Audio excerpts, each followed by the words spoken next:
Margaret Caldwell pressed her palm against the baby's mouth and held it there. "Stop crying," she hissed through clenched teeth. "Caldwell men do not cry. Your weakness disgusts me." 6-month-old Theodore's legs kicked weakly beneath the thin blanket, his face turning blue, his tiny fingers grasping at nothing. She released him only when his struggles faded to stillness. "That's better," she whispered, adjusting his blanket with the precision of a woman who had done this many times before. "Soon your incompetent mother will lose you forever, and I will raise you the way a Caldwell heir should be raised." She didn't see the shadow that passed by the nursery door. She didn't see the cleaning lady who had witnessed everything. "Before we continue, tell me what city you're watching from right now. I love seeing how far these stories travel. And if you want to see justice served, subscribe to this channel and stay until the very end. This story will change how you see the world." The cry was so faint that Denise Williams almost missed it. She had been mopping the hallway floor of the Caldwell mansion for exactly 12 minutes when she heard it. A sound that made her stop mid-stroke, with water dripping from her mop onto the marble floor she had just cleaned. Not a normal baby cry. This was something else. Something wrong. Denise had raised her son Marcus alone for 8 years. She knew every sound a baby could make. The hungry cry, the tired cry, the I need attention cry. This was none of those. This was the cry of a baby who had forgotten how to cry properly, like someone had taught him that crying brought pain instead of comfort. She looked down the hallway toward the nursery door. Mrs. Brennan, the head housekeeper, had given her strict instructions that morning. Clean the West Wing, do not disturb the family, do not ask questions. But Denise Williams had never been good at following rules that felt wrong. She leaned her mop against the wall and walked toward the nursery. Each step felt heavier than the last. The hallway seemed to stretch longer. The expensive paintings on the walls watching her like disapproving ancestors. She had only been working at the Caldwell estate for 3 days. 3 days of learning that rich people lived in a different world. A world where a single vase cost more than her monthly rent. Where dinner was served by silent staff who moved like ghosts. Where the lady of the house, Margaret Caldwell, looked through servants like they were made of glass. Denise needed this job more than she had ever needed anything in her life. Marcus was sick. Really sick. A heart condition that required surgery costing $280,000. Money she would never have. Money that didn't exist in her world. But it existed in this house. It dripped from the chandeliers and pooled in the marble floors and hung in the closets in the form of dresses that cost more than cars. She reached the nursery door. The crying had stopped. That worried her more than the crying itself. Denise pressed her ear against the wood. Silence. Then a small sound like a kitten mewing. She opened the door. The cold hit her first. The room was freezing cold enough that she could see her own breath forming small clouds in the air. Why would anyone keep a baby's room this cold? Then she saw him. Theodore Caldwell III. 6 months old. The heir to one of America's largest pharmaceutical fortunes. And he looked like he was dying. His skin had a grayish tint that made Denise's stomach clench. His eyes were open but unfocused, staring at nothing. He wasn't moving, wasn't making those random baby movements that healthy infants made constantly. He just lay there, still, gray, fading. "Oh my God," Denise breathed. She rushed to the crib and reached down. The moment her hands touched him, she knew something was terribly wrong. He was cold. Ice cold. And light, so light like he was made of paper instead of flesh and blood. "Hey, baby," she whispered, lifting him carefully. "Hey, little one, I'm here. You're okay." Theodore didn't respond, didn't turn toward her voice, didn't do any of the things babies were supposed to do. Denise looked around the room, frantically. The thermostat on the wall read 55 degrees. 55 degrees in a nursery in October. That wasn't neglect. That was attempted murder. She rushed to the thermostat and cranked it up to 72. The heating system hummed to life, but it would take time to warm the room. Time Theodore might not have.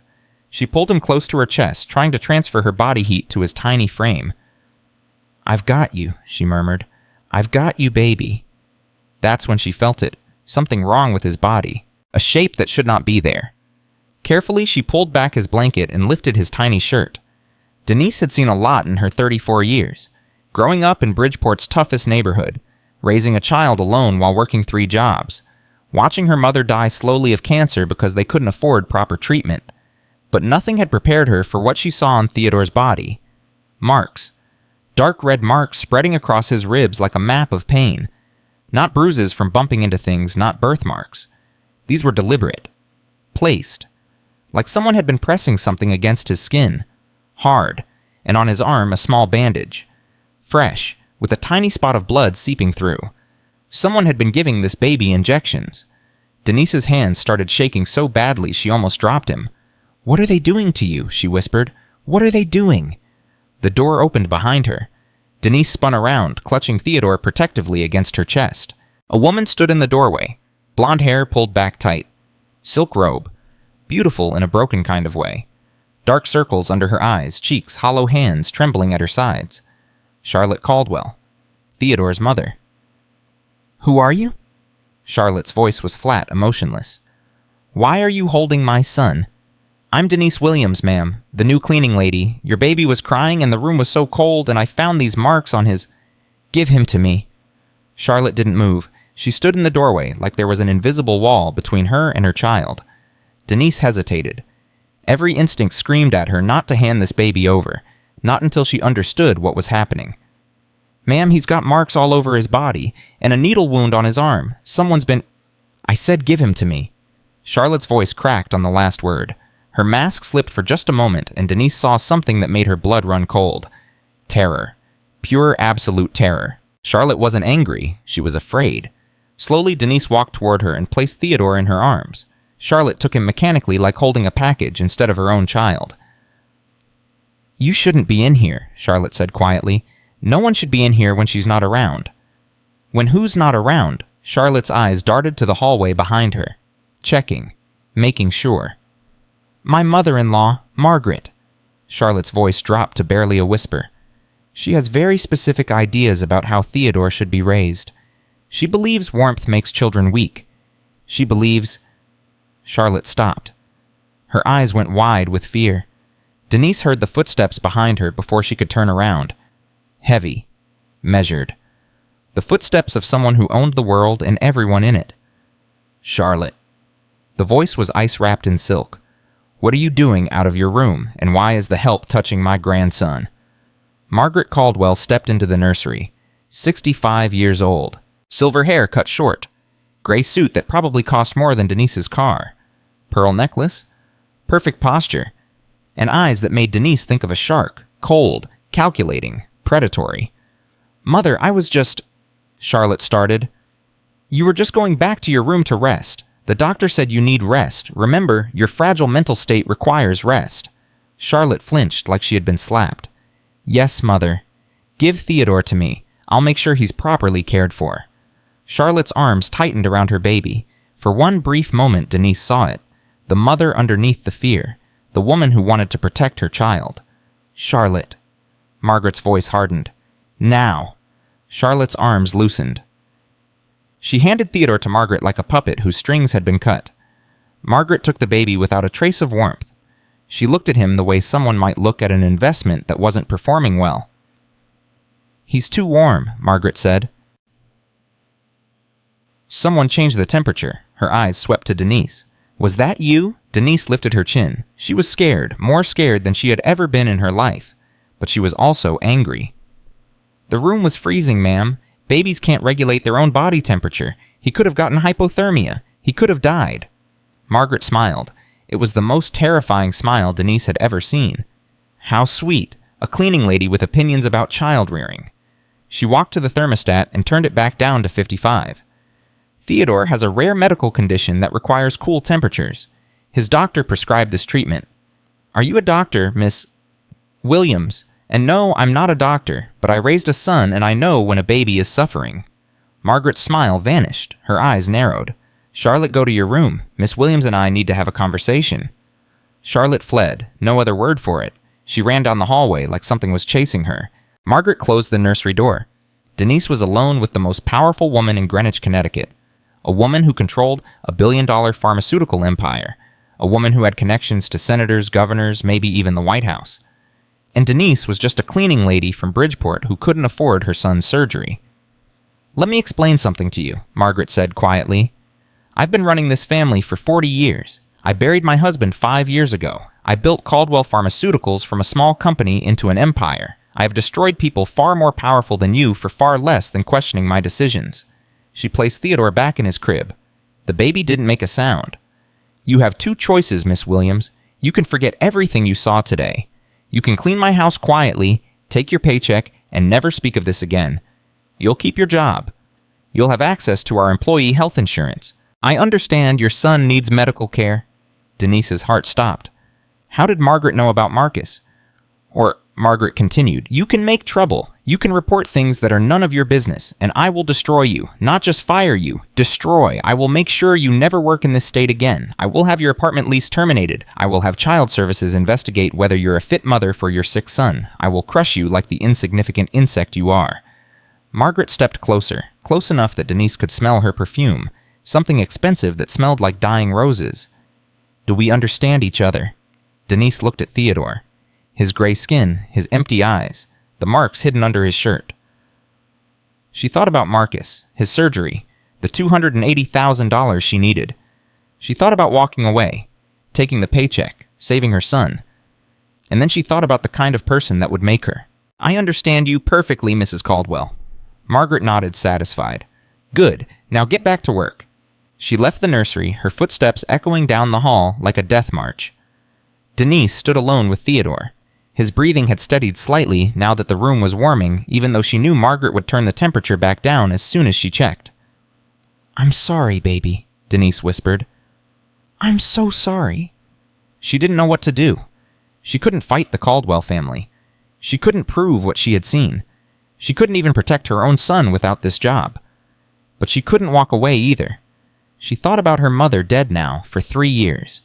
The strongest woman Denise had ever known, working double shifts at the hospital while raising 2 daughters alone, never complaining, never giving up. "Baby girl," how her mother used to say, "God doesn't put you places by accident. When you see wrong, you fight it, even if you're scared, especially if you're scared." Denise looked at Theodore one last time. "I don't know how," she whispered, "but I'm going to help you, I promise." She left the nursery and went back to her mop in the hallway. She didn't see the figure watching her from the shadows of the staircase. Charlotte Caldwell pressed herself against the wall, tears streaming down her face. She had heard everything. Margaret's threats, Denise's promise. For 3 years, Charlotte had been a prisoner in this house. Married to William Caldwell III, a man who loved her, but couldn't stand up to his mother. Trapped by money, by threats, by the constant fear that Margaret would take Theodore away.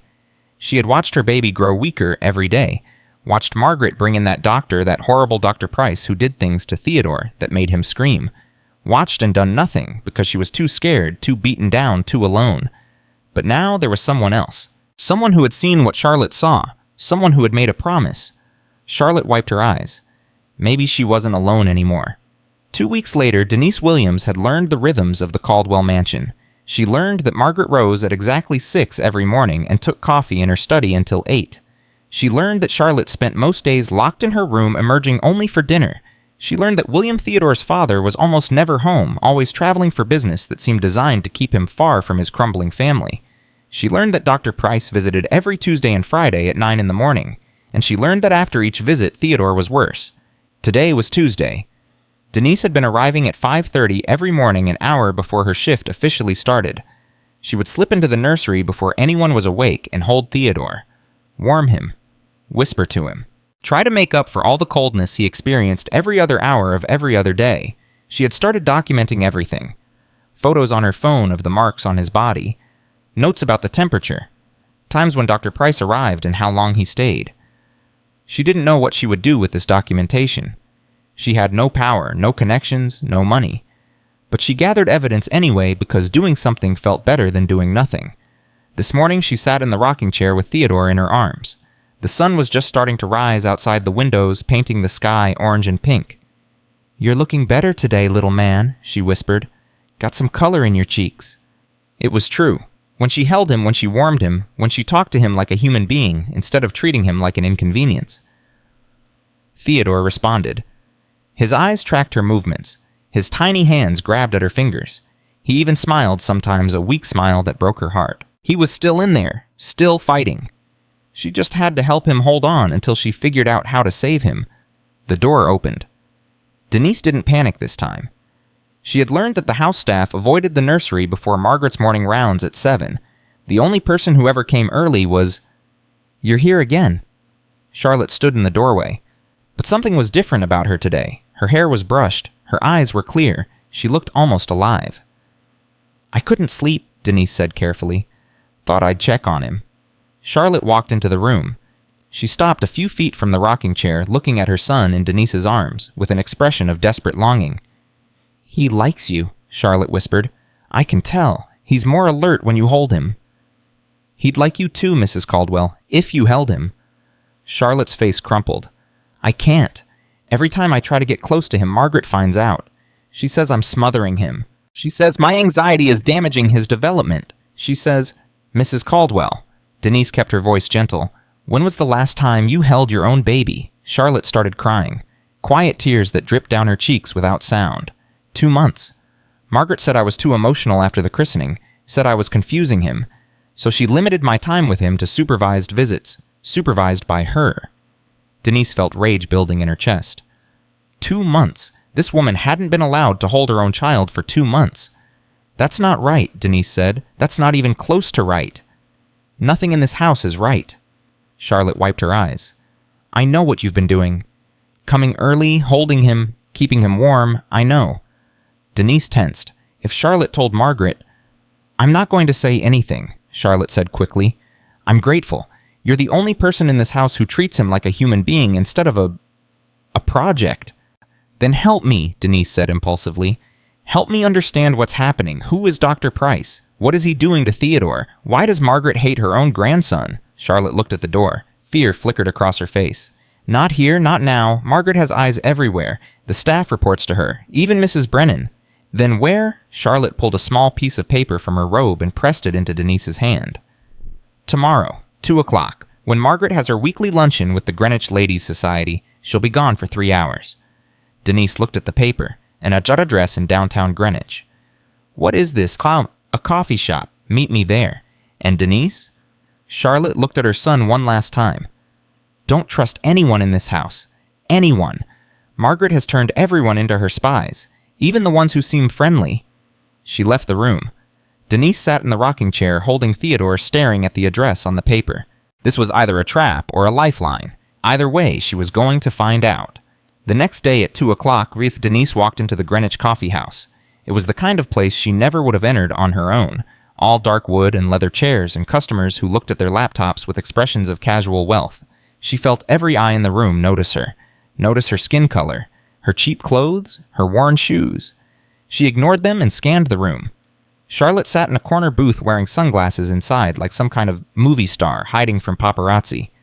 When she saw Denise, she waved her over urgently. Denise slid into the booth across from her. "Thank you for coming," Charlotte said immediately. "I wasn't sure you would." "I'm not sure I should have. This could be a trap." "It's not." Charlotte removed her sunglasses. Her eyes were red but determined. "I need to tell you something I've never told anyone. But first I need you to understand why I'm the way I am, why I let Margaret control everything." "I'm listening." Charlotte took a deep breath. "When I met William, I was working at an art gallery in Manhattan. I was nobody, daughter of a school teacher from Ohio. I had student loans and a tiny apartment, and I thought $100 for dinner was insane. And then you met a billionaire. I fell in love with a man. I didn't know about his family's money until our 3rd date. By then I was already in deep." Charlotte's voice softened. "William is a good man. He loves me. He loves Theodore, but he's been controlled by his mother his entire life. She decided where he went to school, what he studied, who he could date. When she found out about me, she tried everything to break us up. But you got married anyway." William defied her. It was the first time he'd ever said no to her about anything important. She never forgave him. "Titum?" Charlotte's hands clenched around her coffee cup.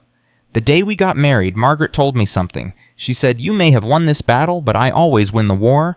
I will spend the rest of my life proving that my son made a mistake.' And Theodore," Charlotte's face twisted with pain, "when I got pregnant, everything changed. Suddenly the Caldwell heir was at stake. Margaret stopped trying to destroy my marriage.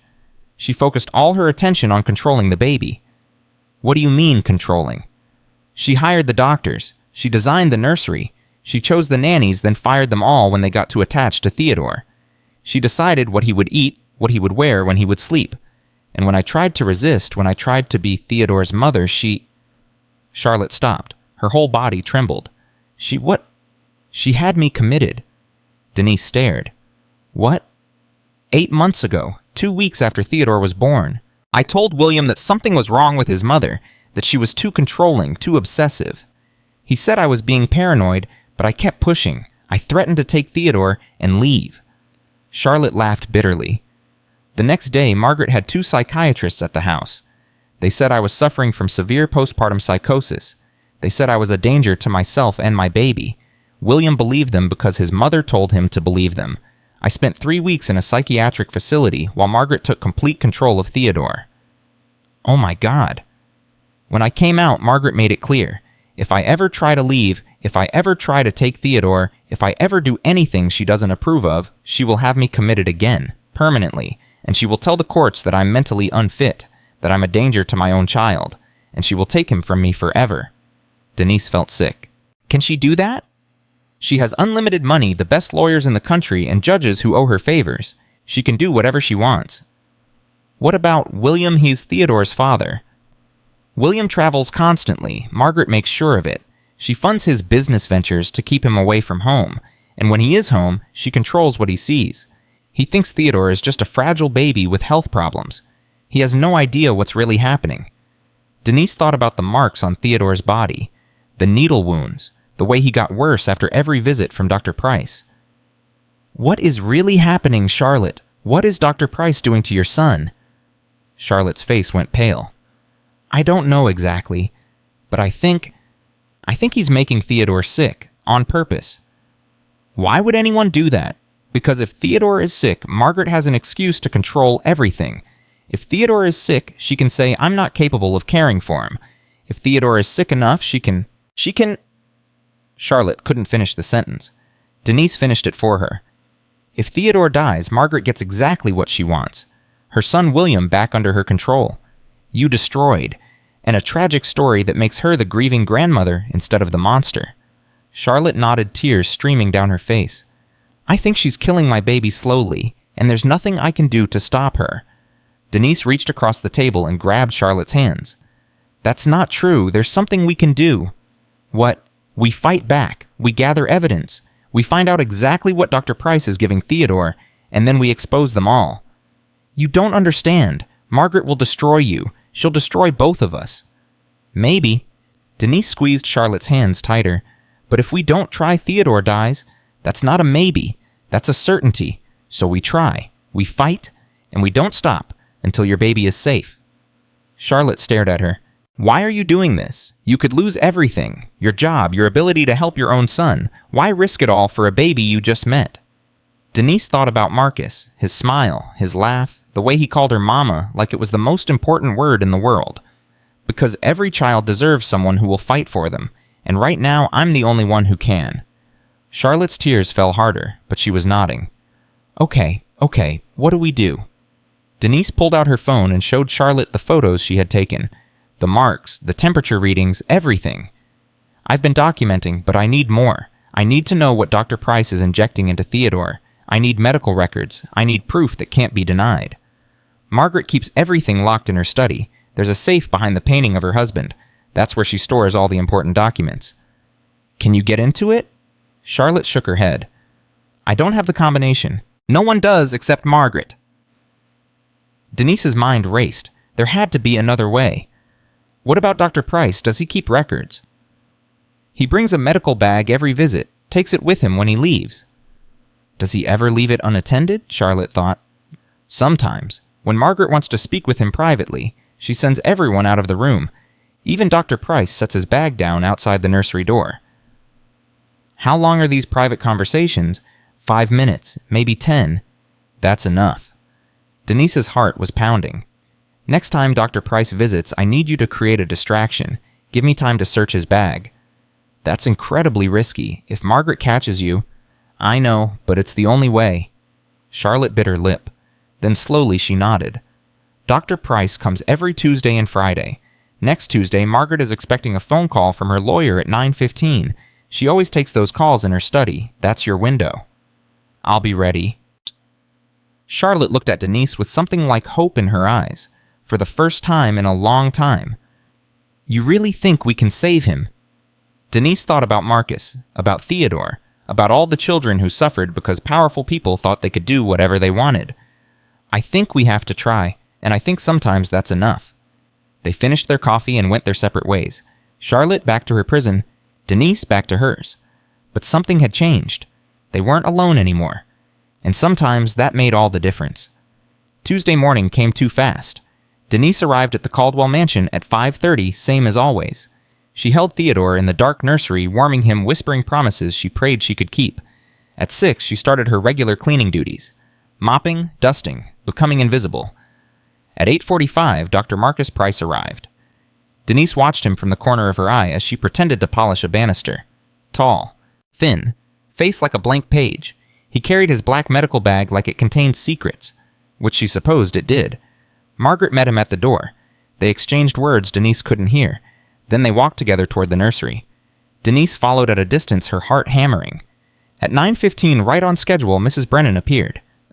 "Mrs. Caldwell, your lawyer is on line 1. He says it's urgent." Margaret's jaw tightened. "Tell him I'll be right there." She turned to Dr. Price. "Continue the treatment. I'll return in a few minutes." "Of course, Margaret." Margaret walked toward her study. Dr. Price entered the nursery, and his medical bag sat on the floor just outside the door. Denise's moment had come. She glanced around. The hallway was empty. Charlotte had done her part, keeping any staff away from this wing with a complaint about her bedroom curtains. Denise moved quickly but quietly. She knelt beside the bag, her fingers fumbling with the clasp. It opened. Inside were vials, syringes, documents. Her hands trembling, she grabbed the documents first and photographed them with her phone. Patient charts with Theodore's name. Dosage records. Names of medications she didn't recognize. Then the vials. She photographed each one, zooming in on the labels. Sodium something, potassium something else. Words that meant nothing to her, but would mean everything to someone who understood medicine. She heard footsteps. Too soon. Margaret couldn't be back yet. Denise shoved everything back into the bag, closed the clasp, and stood up just as the nursery door opened. Dr. Price looked at her. His eyes went to the bag, then back to her face. "What are you doing here?" "Just cleaning, sir." Denise held up her dust cloth, praying her hands weren't shaking visibly. "Mrs. Brennan asked me to do the upstairs hallway." Dr. Price stared at her for a long moment. His eyes were unreadable, calculating. "This area is restricted during my visits. You should know that." "I'm sorry, sir. I'm still learning the house." He picked up his bag and held it against his chest, protective, paranoid. "Don't let me catch you here again." "Yes, sir." He went back into the nursery and closed the door. Denise walked away on legs that felt like jelly. Her phone was heavy in her pocket, loaded with photographs that could be evidence. Or could be her death warrant.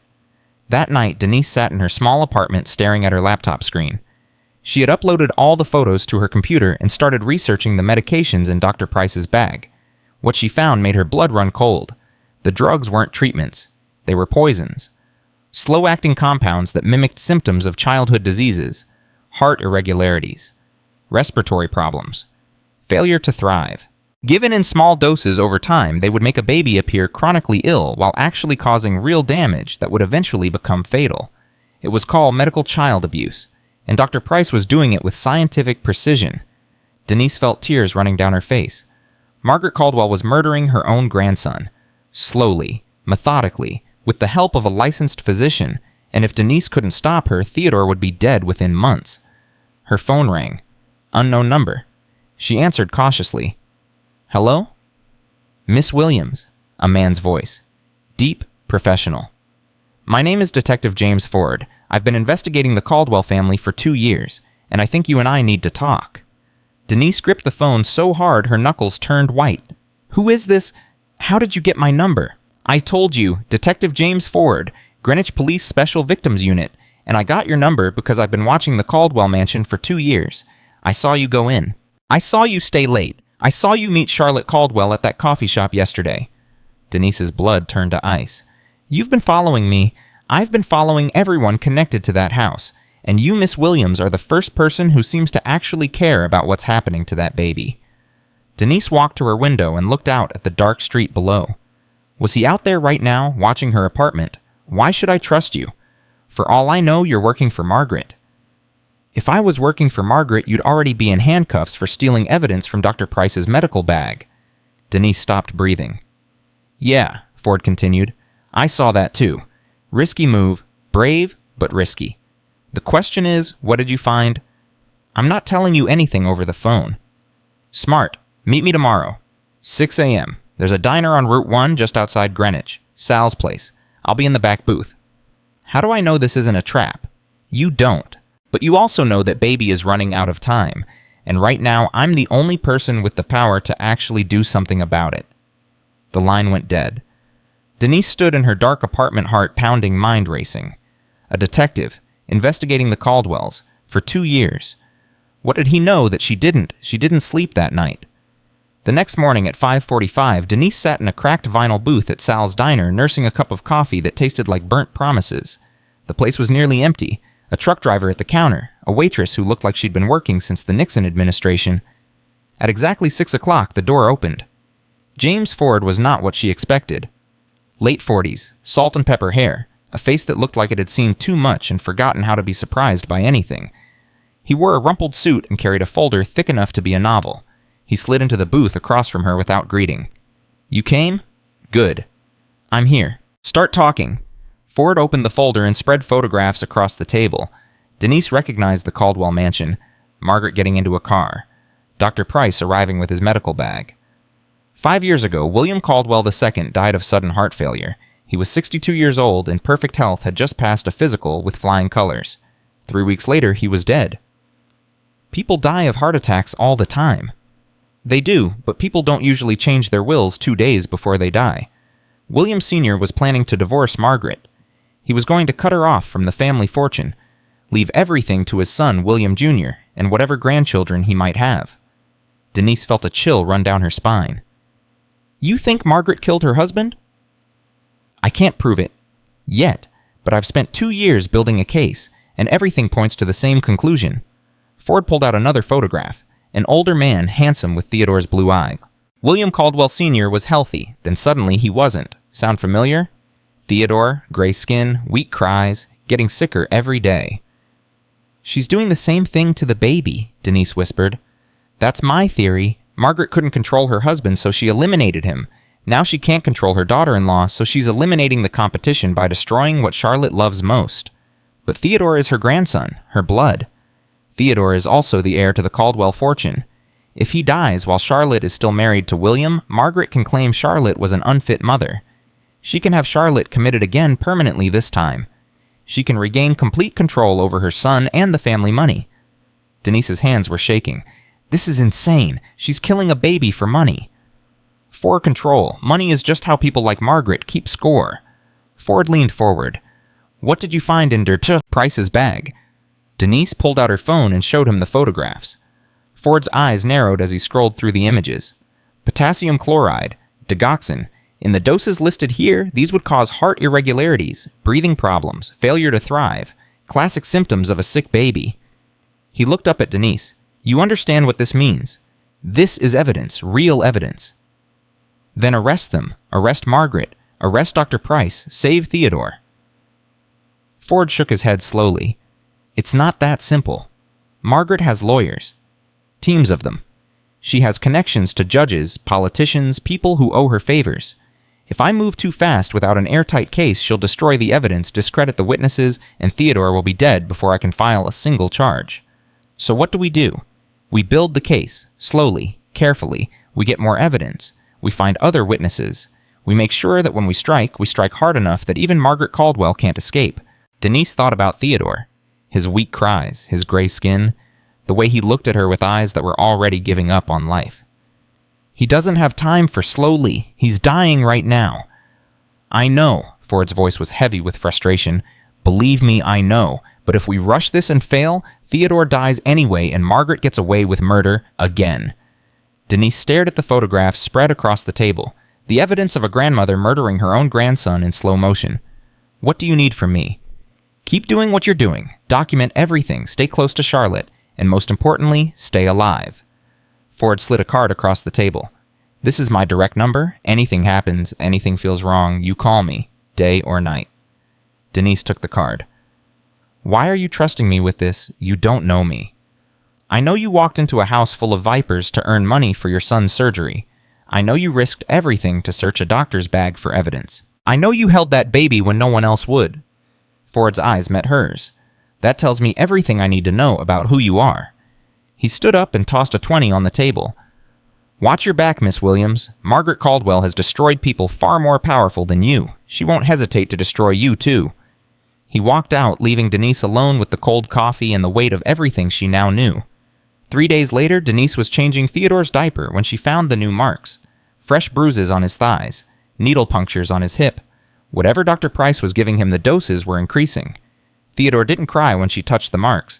He just looked at her with those tired blue eyes like he had already accepted that pain was all the world had to offer. I'm going to stop this, Denise whispered to him. I promise you, baby. I'm going to stop this. The nursery door opened behind her. Denise turned, expecting Charlotte or Mrs. Brennan. Instead, she found herself face to face with Margaret Caldwell. You're here early again, Margaret said. Her voice was pleasant. Her eyes were not. That's the 3rd time this week. I like to make sure Theodore is comfortable, ma'am. Theodore is perfectly comfortable. Dr. Price ensures his medical needs are met. Margaret walked closer, her heels clicking on the floor like a countdown. What I find curious is why a cleaning lady would be so invested in a baby that isn't hers. Denise's heart hammered. I raised my own son alone, ma'am. I know how important it is for babies to feel cared for. Your son, Marcus, isn't at 8 years old, heart condition, needs surgery. Margaret smiled that terrible smile. Such a shame about the insurance. Those medical bills must be crushing. The threat was clear, crystal clear. Is there something you want to say to me, Mrs. Caldwell? Margaret stepped closer.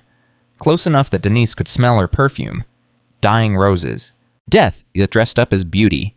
I want to say that I've been watching you, Miss Williams. The early mornings, the secret phone calls, the meeting with my daughter-in-law at that coffee shop. Margaret's eyes bored into hers. Did you think I wouldn't notice? Did you think anything happens in this house without my knowledge? Denise forced herself to stay calm. I don't know what you're talking about, ma'am. Of course you don't. Margaret reached out and adjusted Theodore's blanket with disturbing gentleness. Let me make something very clear. Theodore is my grandson, my blood, my legacy. Whatever happens to him happens because I allow it. Whatever treatment he receives is treatment I have approved. And whatever meddling you think you're doing will end. Now. And if it doesn't, Margaret laughed softly, your son's surgery cost $280,000. Do you know how easy it would be for me to make that money appear in your bank account? And do you know how easy it would be for me to have you arrested for theft immediately afterward? Denise felt the blood drain from her face. I could destroy your life in an afternoon, Miss Williams. I could make sure Marcus never gets his surgery. I could have him placed in foster care while you rot in prison for a crime I manufactured. Margaret's voice was almost gentle. Is that what you want? Is my grandson worth your son's life? Every instinct screamed at Denise to back down, to apologize, to walk away. But she thought about Theodore, his weak body, his fading eyes, the marks on his skin that multiplied every week. You're killing him, Denise said quietly. Your own grandson. You're killing him slowly, and everyone in this house is too scared to stop you. Margaret's smile vanished. Her eyes went cold as Arctic ice. Be very careful, Miss Williams. You're standing on the edge of a cliff, and I have no problem pushing you over. She turned and walked out without another word. Denise stood in the nursery, shaking so badly she had to grip the crib for support. Margaret knew. She knew about the investigation about Charlotte, about everything, and she was going to destroy Denise before Denise could save Theodore. The clock was ticking faster than ever. That night, Denise called Detective Ford. She knows, Denise said without preamble. Margaret knows I'm investigating. She threatened my son. She's going to frame me for theft. Ford was silent for a long moment. Are you somewhere safe right now? I'm at my apartment, but she knows where I live. She knows everything. Listen to me carefully. You need to get out of that apartment tonight. Is there somewhere you can stay? Someone Margaret doesn't know about. Denise thought of Lorraine, her pregnant sister. If Margaret found out about her... No, everyone I know she could find. Then come to me. I have a safe house. It's not much, but Margaret can't touch you there. What about Marcus? He's at the hospital. If Margaret goes after him... I'll post an officer at his room, unofficial, someone I trust. He'll be protected. Denise felt tears burning her eyes. Why are you doing this? You don't even know me. Because 5 years ago, I watched a man die and I couldn't prove who killed him. Because right now, there's a baby in that mansion who's going through the same thing. And because you're the only person brave enough to help me stop it." Ford's voice hardened. "Pack a bag, 30 minutes. I'll pick you up outside your building." Denise looked around her tiny apartment. The photos of Marcus on the wall. The worn furniture she had bought secondhand. The life she had built from nothing. She was about to lose all of it. But Theodore would lose his life if she didn't. She started packing. 32 minutes later, she was in Ford's unmarked car watching Bridgeport disappear in the rearview mirror. The safe house was a small cabin in the woods outside of Stamford. 1 bedroom, 1 bathroom, a kitchen that looked like it hadn't been updated since 1970, but it had locks on the doors and curtains on the windows and no connection to Margaret Caldwell. "You'll be safe here," Ford said, setting her bag on the floor. "I've used this place before for witnesses. No paper trail, no electronic records. As far as the world knows, it doesn't exist. How long do I have to stay here? Until we have enough evidence to move on Margaret. A week, maybe 2. A week." Denise shook her head. "Theodore doesn't have a week. You saw those dosages. Dr. Price is increasing the medication. The baby could be dead in days." "I know. That's why we're accelerating the timeline." Ford pulled out his phone and showed her a photograph. A woman in her 50s, professional looking, with kind eyes. "This is Dr. Sarah Martinez. She's a pediatric specialist at Yale New Haven Hospital. I've been building a relationship with her for months. She's agreed to examine Theodore, if we can get him to her." "And how exactly are we supposed to do that? Margaret controls everything. Charlotte can't even hold her own baby without permission." "That's where you come in." Ford pulled out another photograph. This one showed the Caldwell mansion from above with arrows and notes scribbled across it. "Tomorrow is Friday, Dr. Price's regular visit day, but tomorrow is also the day of Margaret's quarterly board meeting at Caldwell Pharmaceuticals. She'll be gone from 9 a.m. to at least 3 p.m. She'll have spies watching. Mrs. Brennan, the other staff. Which is why we need Charlotte. If she can get Theodore out of the nursery even for an hour, we can have Dr. Martinez examine him, document the abuse, create medical evidence that even Margaret's lawyers can't dismiss." Denise thought about Charlotte, her fear, her helplessness, the way she had been broken down by years of Margaret's control. Charlotte wants to help, but she's terrified. If Margaret finds out, Margaret will destroy her. "I know." Ford's jaw tightened. "That's the risk we all have to take. The question is whether Charlotte is willing to risk her freedom to save her son's life. I'll talk to her tomorrow morning, before Dr. Price arrives. Be careful. If Margaret has eyes on the house, she'll know you were there." "She already knows everything. What's one more risk?" Ford studied her for a long moment. "You know, when I first started watching you, I thought you were just another employee, someone who would see something wrong and look the other way because that's what people do. What made you change your mind?" "The way you held that baby, like he was your own, like his life mattered as much as yours." Ford's voice softened. "That's rare, Miss Williams, rarer than you know." Denise thought about Marcus, about the surgery he needed, about the mother she was trying to be while the world fell apart around her. Every child deserves someone who will fight for them. Theodore doesn't have anyone else. Just me and Charlotte. And we're not enough. "You're more than you think." Ford headed for the door. "Get some sleep. Tomorrow is going to be the hardest day of your life." He left, and Denise was alone in the small cabin with nothing but her fear and her determination. She didn't sleep that night either. The next morning at 6:15, Denise arrived at the Caldwell mansion through the service entrance. Her heart was pounding so hard she could hear it in her ears. Mrs. Brennan met her in the kitchen. "You're late, Miss Williams, and you look terrible." "I had trouble sleeping, ma'am. Won't happen again." Mrs. Brennan's eyes narrowed. "Mrs. Caldwell asked about you yesterday. She wanted to know why you've been spending so much time in the nursery." "I'm just doing my job, ma'am." "Your job is to clean, not to play nursemaid." Mrs. Brennan stepped closer. "I've worked for this family for 23 years, Miss Williams. I've seen people come and go. The ones who keep their heads down last. The ones who ask questions disappear. Do you understand what I'm saying?" Denise met her gaze steadily. "I understand perfectly, ma'am." Mrs. Brennan held her stare for a long moment, then nodded curtly. "West Wing today. The family is expecting guests tomorrow. Everything needs to be perfect." She walked away, leaving Denise alone in the kitchen. Denise waited until Mrs. Brennan's footsteps faded, then slipped out of the kitchen and headed upstairs. She found Charlotte in her bedroom, sitting by the window, staring at nothing. "Charlotte?" Denise closed the door behind her. "We need to talk, now." Charlotte turned. Her face was pale, her eyes hollow. Denise, you shouldn't be here. Margaret's people are watching everything. I know, but we're running out of time. Denise sat beside her. I found evidence, real evidence. Dr. Price is poisoning Theodore. The medications he's giving him are designed to mimic illness while causing actual organ damage. If we don't stop him, your son will be dead within weeks. Charlotte's face crumpled. I know, God, I know. I can hear him crying at night, weaker every time, and I can't do anything. I can't even hold him. You can do something, today, right now. Denise told her about Detective Ford, about Dr. Martinez, about the plan to get Theodore examined while Margaret was at her board meeting. Charlotte listened, her hands trembling, tears streaming down her face.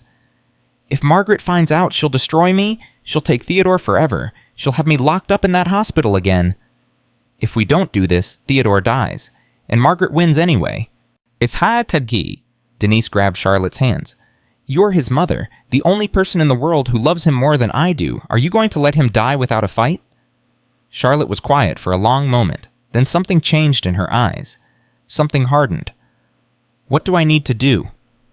At 9 o'clock, Margaret leaves for her board meeting. Dr. Price arrives at 9:15. He'll go straight to the nursery. Denise squeezed Charlotte's hands tighter. You need to intercept him. Tell him Margaret left new instructions. Tell him she wants to meet with him in her study before he sees Theodore. Anything to delay him for 15 minutes. And while he's waiting, I take Theodore out through the service entrance. Detective Ford will be waiting with Dr. Martinez.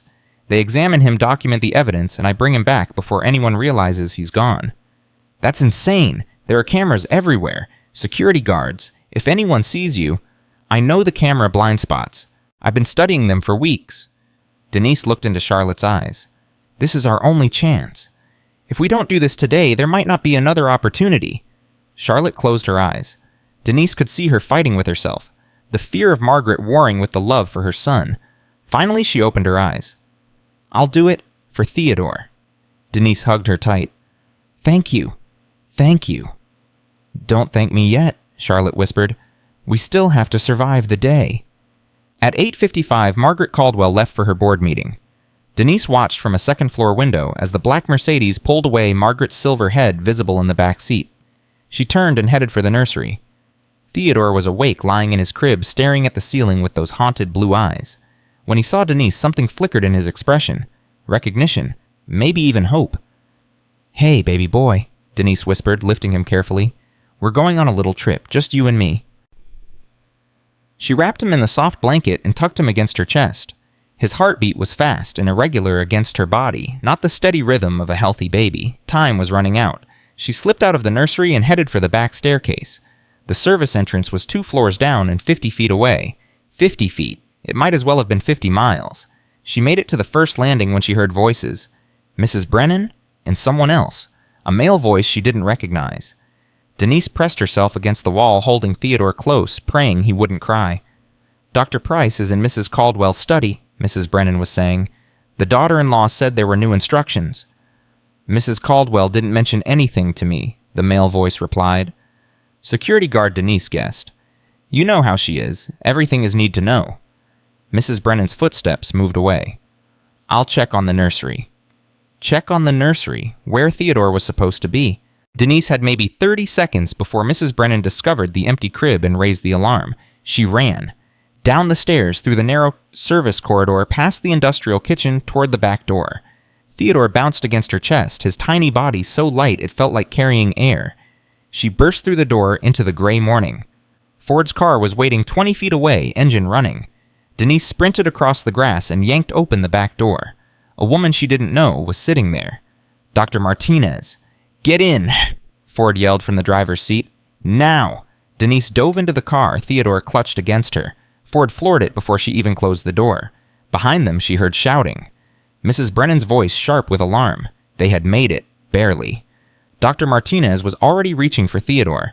Let me see him. I need to examine him quickly. Denise handed the baby over her arms, aching from the effort of carrying him while running.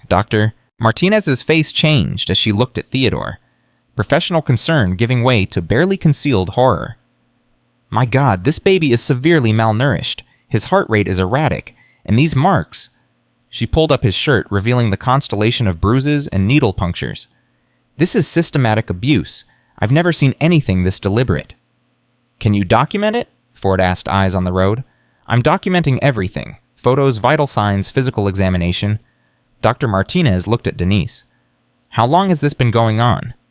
Months, maybe since he was born. I've only been there 3 weeks, but it's been getting worse. He needs hospitalization, immediately, if he doesn't get proper medical care within the next 48 hours. He dies? Ford finished grimly. We know, that's why we need your report, today. Dr. Martinez worked quickly, her hands gentle but efficient as she examined every inch of Theodore's small body. The baby didn't cry. He just lay there, too exhausted to protest. Denise watched her heart breaking with every new mark Dr. Martinez discovered.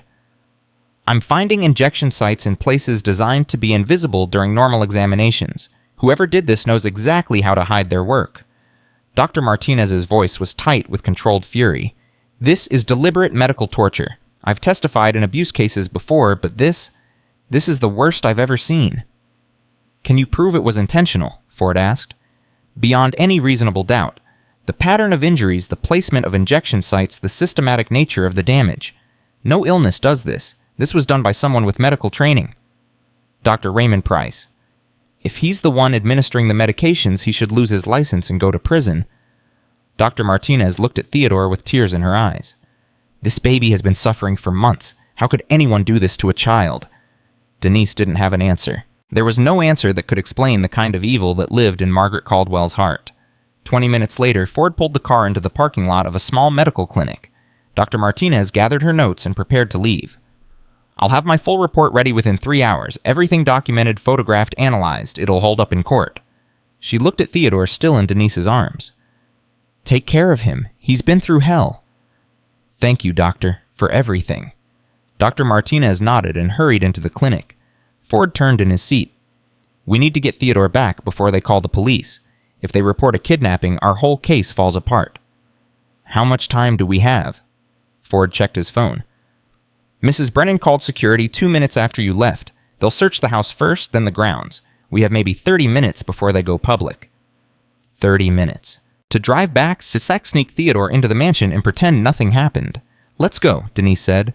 Ford drove back toward Greenwich at exactly the speed limit, fast enough to make time slow enough to avoid attention.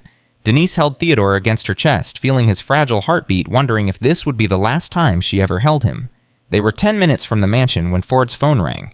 He answered, listened, and his face went pale. We have a problem, he said. What kind of problem? Charlotte?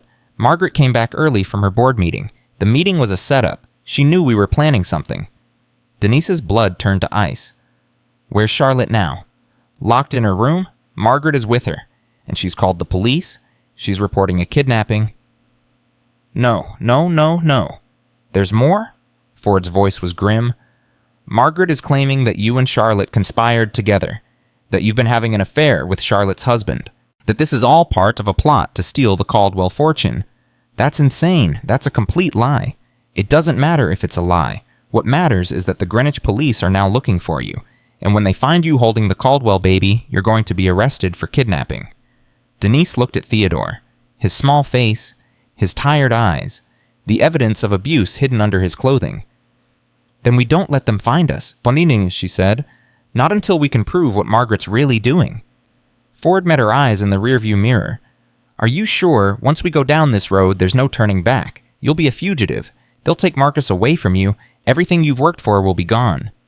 Denise thought about Marcus, his smile, his laugh, the way he called her mama like it was the most important word in the world. Then she looked at Theodore, a baby who had never known anything but pain, a child whose own grandmother was murdering him slowly. Every child deserves someone who will fight for them, Denise said quietly, even if it costs me everything. Ford nodded slowly. Then we fight. He turned the car away from the Caldwell mansion and drove into the unknown. Behind them, sirens began to wail. The sirens grew louder behind them as Ford pushed the car through the back roads of Connecticut. Denise clutched Theodore against her chest, feeling his tiny heart racing in sync with her own. Where are we going? She demanded. Nowhere they'll expect. I have a contact at the state police, someone Margaret hasn't bought yet. How do you know she hasn't bought them? Because he's my brother. Ford took a hard right onto a gravel road, the car bouncing violently. Theodore whimpered but didn't cry. He had learned that crying brought no comfort. "Your brother? You never mentioned a brother." "There's a lot I haven't mentioned. Right now, we need to get Theodore somewhere safe before Margaret's people catch up to us." Ford checked his rearview mirror. "She's got the Greenwich police in her pocket, but state jurisdiction is different. If we can get to my brother's station, we can invoke federal protocols. Child abuse cases can be escalated above local authority." "And Charlotte, what happens to her?" Ford's jaw tightened. "I don't know. Margaret has her locked up. If we can prove what's happening to Theodore, maybe we can get Charlotte out too. But right now, the baby is the priority." Denise looked down at Theodore. His eyes were half closed, his breathing shallow. Even in the midst of chaos, he was fading. "He needs a hospital, Ford, not a police station." "I know, but if we take him to any hospital in Connecticut, Margaret's lawyers will have him back within hours. We need to establish federal custody first, then we can get him medical care." 20 minutes later, they pulled into the parking lot of a state police barracks outside Hartford. Ford killed the engine and turned to Denise. "Stay here. Keep Theodore hidden. I'll be back in 5 minutes." "And if you're not?" Ford reached into his jacket and pulled out a business card. "Dr. Martinez's personal cell. If something happens to me, you call her. She'll know what to do." He got out of the car and walked toward the building, leaving Denise alone with a dying baby and a phone number that might be her only lifeline.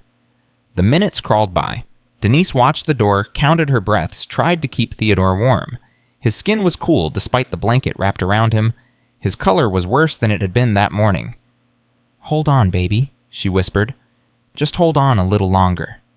At the 4-minute mark, Ford emerged from the building. But he wasn't alone. A tall man in a state police uniform walked beside him. Same jaw as Ford. Same eyes. The brother. They approached the car together. The brother opened the back door and looked at Denise, then at Theodore. "Jesus Christ," he breathed. "You weren't exaggerating." "Captain Daniel Ford, this is Denise Williams. She's the one who got the evidence." Daniel Ford's face was a mask of controlled fury as he looked at Theodore's tiny body. "How long has this been going on? Months, maybe since birth?" Denise pulled back. He pulled back Theodore's blanket, showing the marks on his arms. "There are more, all over his body." Daniel Ford closed his eyes for a moment. When he opened them, there was steel in his gaze. "Bring him inside. I'm invoking emergency child protective custody under state jurisdiction. As of right now, Theodore Caldwell is under the protection of the Connecticut State Police." "Margaret will fight this," James Ford said. "Let her try. I've got 20 years on the force and a spotless record. She wants to come after me, she better bring more than lawyers." They moved quickly into the building.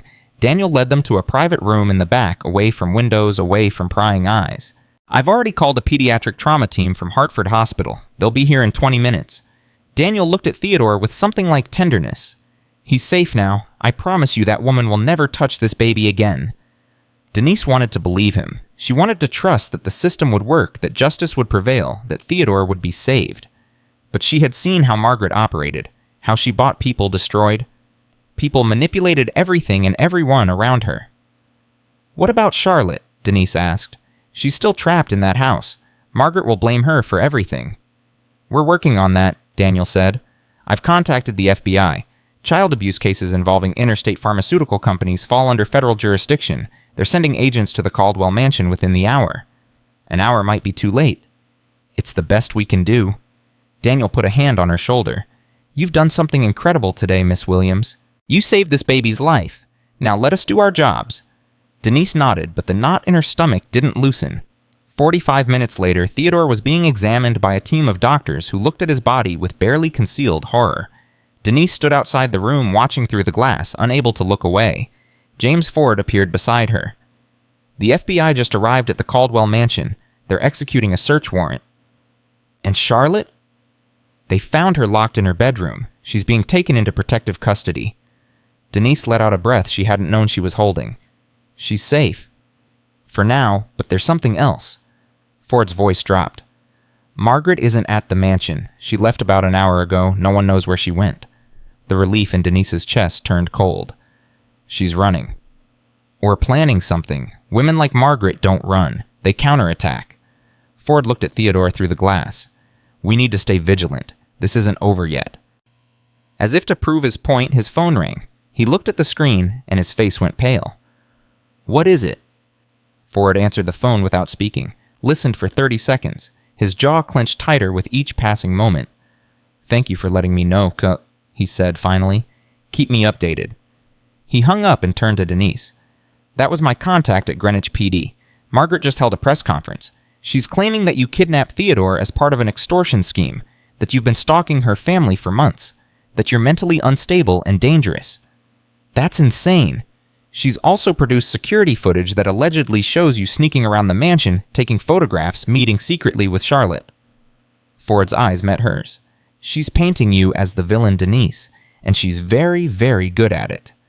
Denise felt the ground shifting beneath her feet. But we have evidence. Dr. Martinez's report, the photographs, the medical records. We do, but Margaret has money, lawyers, as well as media connections. She's going to fight this in the court of public opinion before it ever reaches a real courtroom. Ford took a deep breath. There's something else. She's offering a reward, $500,000 for information leading to your arrest and Theodore's safe return. $500,000. More money than Denise had ever seen in her life, enough to make anyone a suspect, anyone a potential enemy. What do? We stay here, stay protected, let Daniel and the FBI build their case. Ford paused. And we pray that the truth is stronger than Margaret Caldwell's money. 3 hours later, Denise sat in a small conference room surrounded by FBI agents and state police officers. They had asked her the same questions a dozen different ways. How she found the evidence. Why she took Theodore. What she knew about Charlotte. She answered everything honestly. She had nothing to hide. But she could see it in some of their eyes. The doubt, the suspicion. Margaret's narrative was seeping in, poisoning even the people who were supposed to be on her side. Agent Sarah Chen, the lead FBI investigator, leaned forward. Miss Williams, I want to be straight with you. Mrs. Caldwell is claiming that you fabricated the evidence against Dr. Price, that you obtained the photographs illegally, that Dr. Martinez's report is based on false information you provided. That's a lie, all of it. I believe you, but believing isn't the same as proving. Agent Chen pulled out a folder.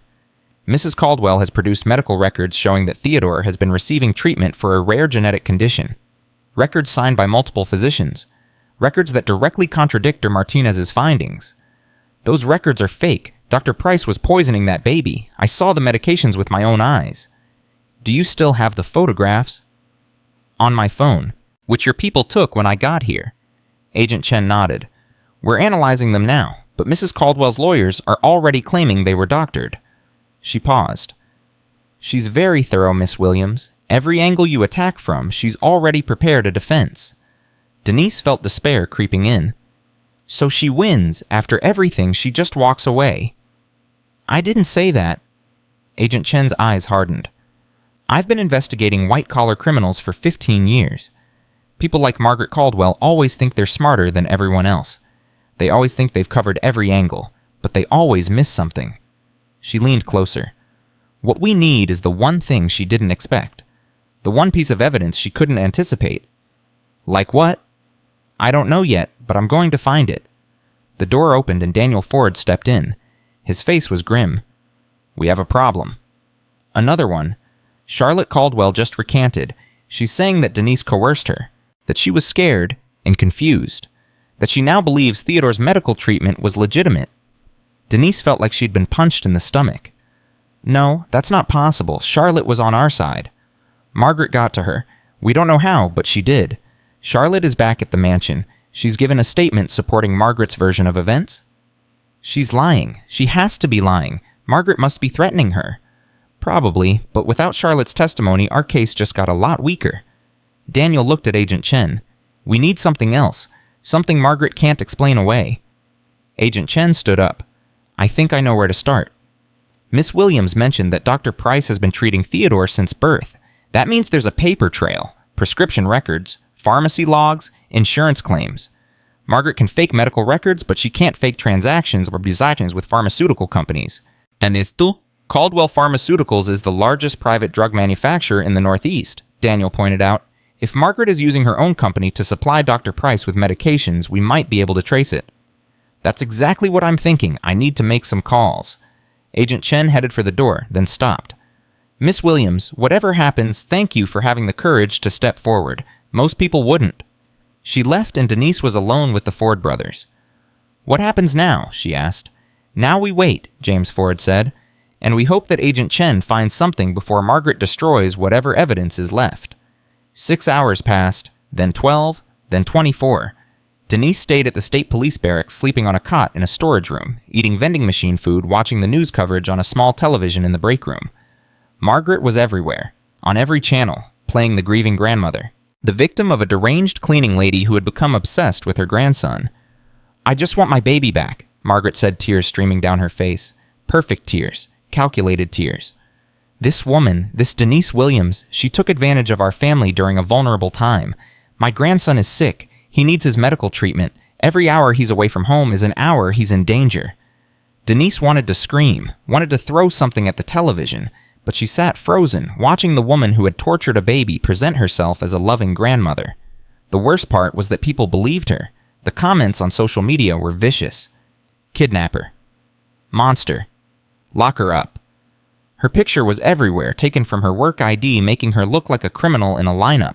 And somewhere out there, her son Marcus was watching, hearing what people said about his mother, wondering if any of it was true. She had tried to call him twice, but the hospital said he was too upset to talk. A social worker was with him now, evaluating whether Denise was a fit mother. Margaret was destroying her, piece by piece, exactly as she had promised. On the second day, Agent Chen returned with news.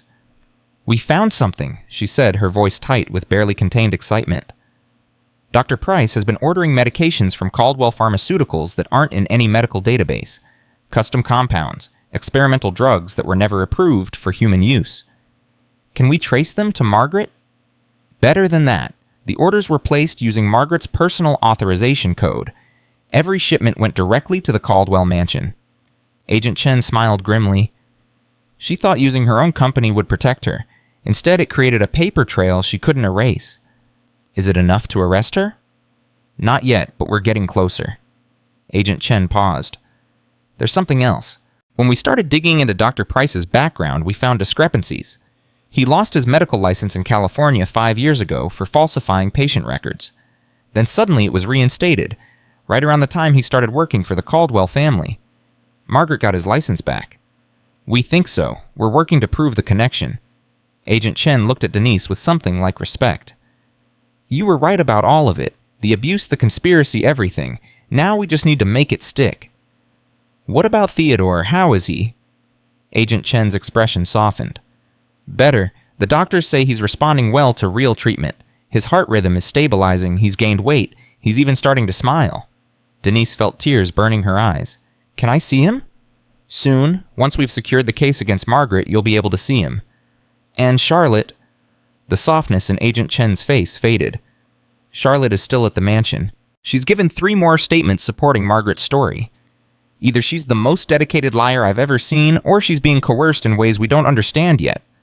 "She's being coerced. I know Charlotte. She loves Theodore more than anything. She would never abandon him unless she had no choice." "Then we need to find out what Margaret has over her. Because right now, Charlotte is the weak link in our case. Without her testimony, it's your word against Margaret's." That night, Denise lay on her cot, staring at the ceiling, unable to sleep. Charlotte. Beautiful, broken Charlotte. Trapped in that mansion with the monster who had stolen her son. What was Margaret threatening her with? What was worse than watching her baby die, and then it hit her? Not what. Who? Marcus. Margaret had threatened Denise with Marcus. What if she was threatening Charlotte the same way? What if Margaret had something on Charlotte's family, her parents back in Ohio? Someone Charlotte loved. Denise sat up, her heart racing. She needed to find out what Margaret was holding over Charlotte, and she needed to do it fast. The next morning, she found James Ford in the break room drinking coffee that looked like motor oil. "I need to see Charlotte," she said without preamble. Ford nearly choked on his coffee.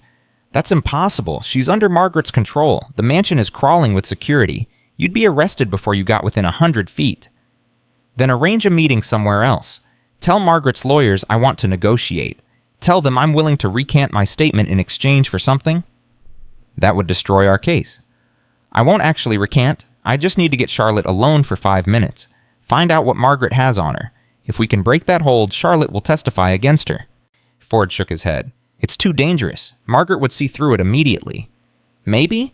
Or maybe she's so confident she's already won that she won't suspect a trap." Denise stepped closer. "You said we need Charlotte's testimony. This is the only way to get it." Ford was silent for a long moment. Then he sighed. Let me talk to Agent Chen. If she approves it, we'll try. 3 hours later, the meeting was arranged. A neutral location, a hotel conference room in Hartford. Denise, Charlotte, and their respective lawyers. No Margaret. Denise walked into the room with her heart pounding and her hands steady. She had never been a good liar. Today, she would have to be the best liar in the world. Charlotte was already there, sitting at the far end of a long table. She looked worse than the last time Denise had seen her. Thinner, paler, eyes rimmed with red. 2 lawyers flanked her. Sharks in expensive suits. "Miss Williams," one of them said smoothly, "thank you for agreeing to this meeting. Mrs. Caldwell appreciates your willingness to discuss a resolution." "I'm not here to discuss a resolution with Mrs. Caldwell. I'm here to talk to Charlotte." "Mrs. Caldwell has authorized Mrs. Charlotte Caldwell to speak on behalf of the family." "Then Mrs. Charlotte Caldwell can tell me herself."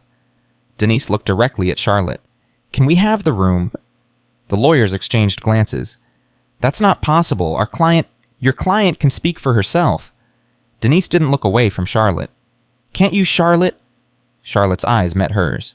For just a moment, Denise saw something flicker. Fear. Desperation. Hope. "Give us 10 minutes, Charlotte said quietly. Mrs. Caldwell specifically instructed, "I said give us 10 minutes. Charlotte's voice was sharper now, the shadow of the woman she used to be. "I need to speak with Miss Williams alone." The lawyers hesitated, then gathered their papers and left the room. The door closed behind them. Denise and Charlotte were alone. "They're listening," Charlotte whispered immediately. "They have the room bugged. Everything we say goes straight to Margaret." Denise nodded. She had expected as much.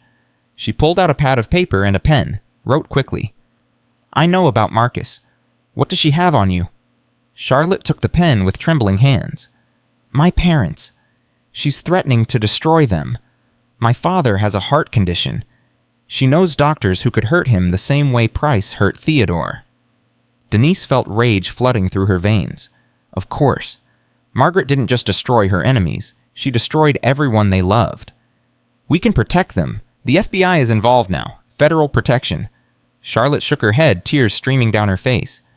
"You don't understand. She has people everywhere. Police, hospitals, politicians. There's nowhere my parents could hide that she couldn't reach them." Denise grabbed the pen.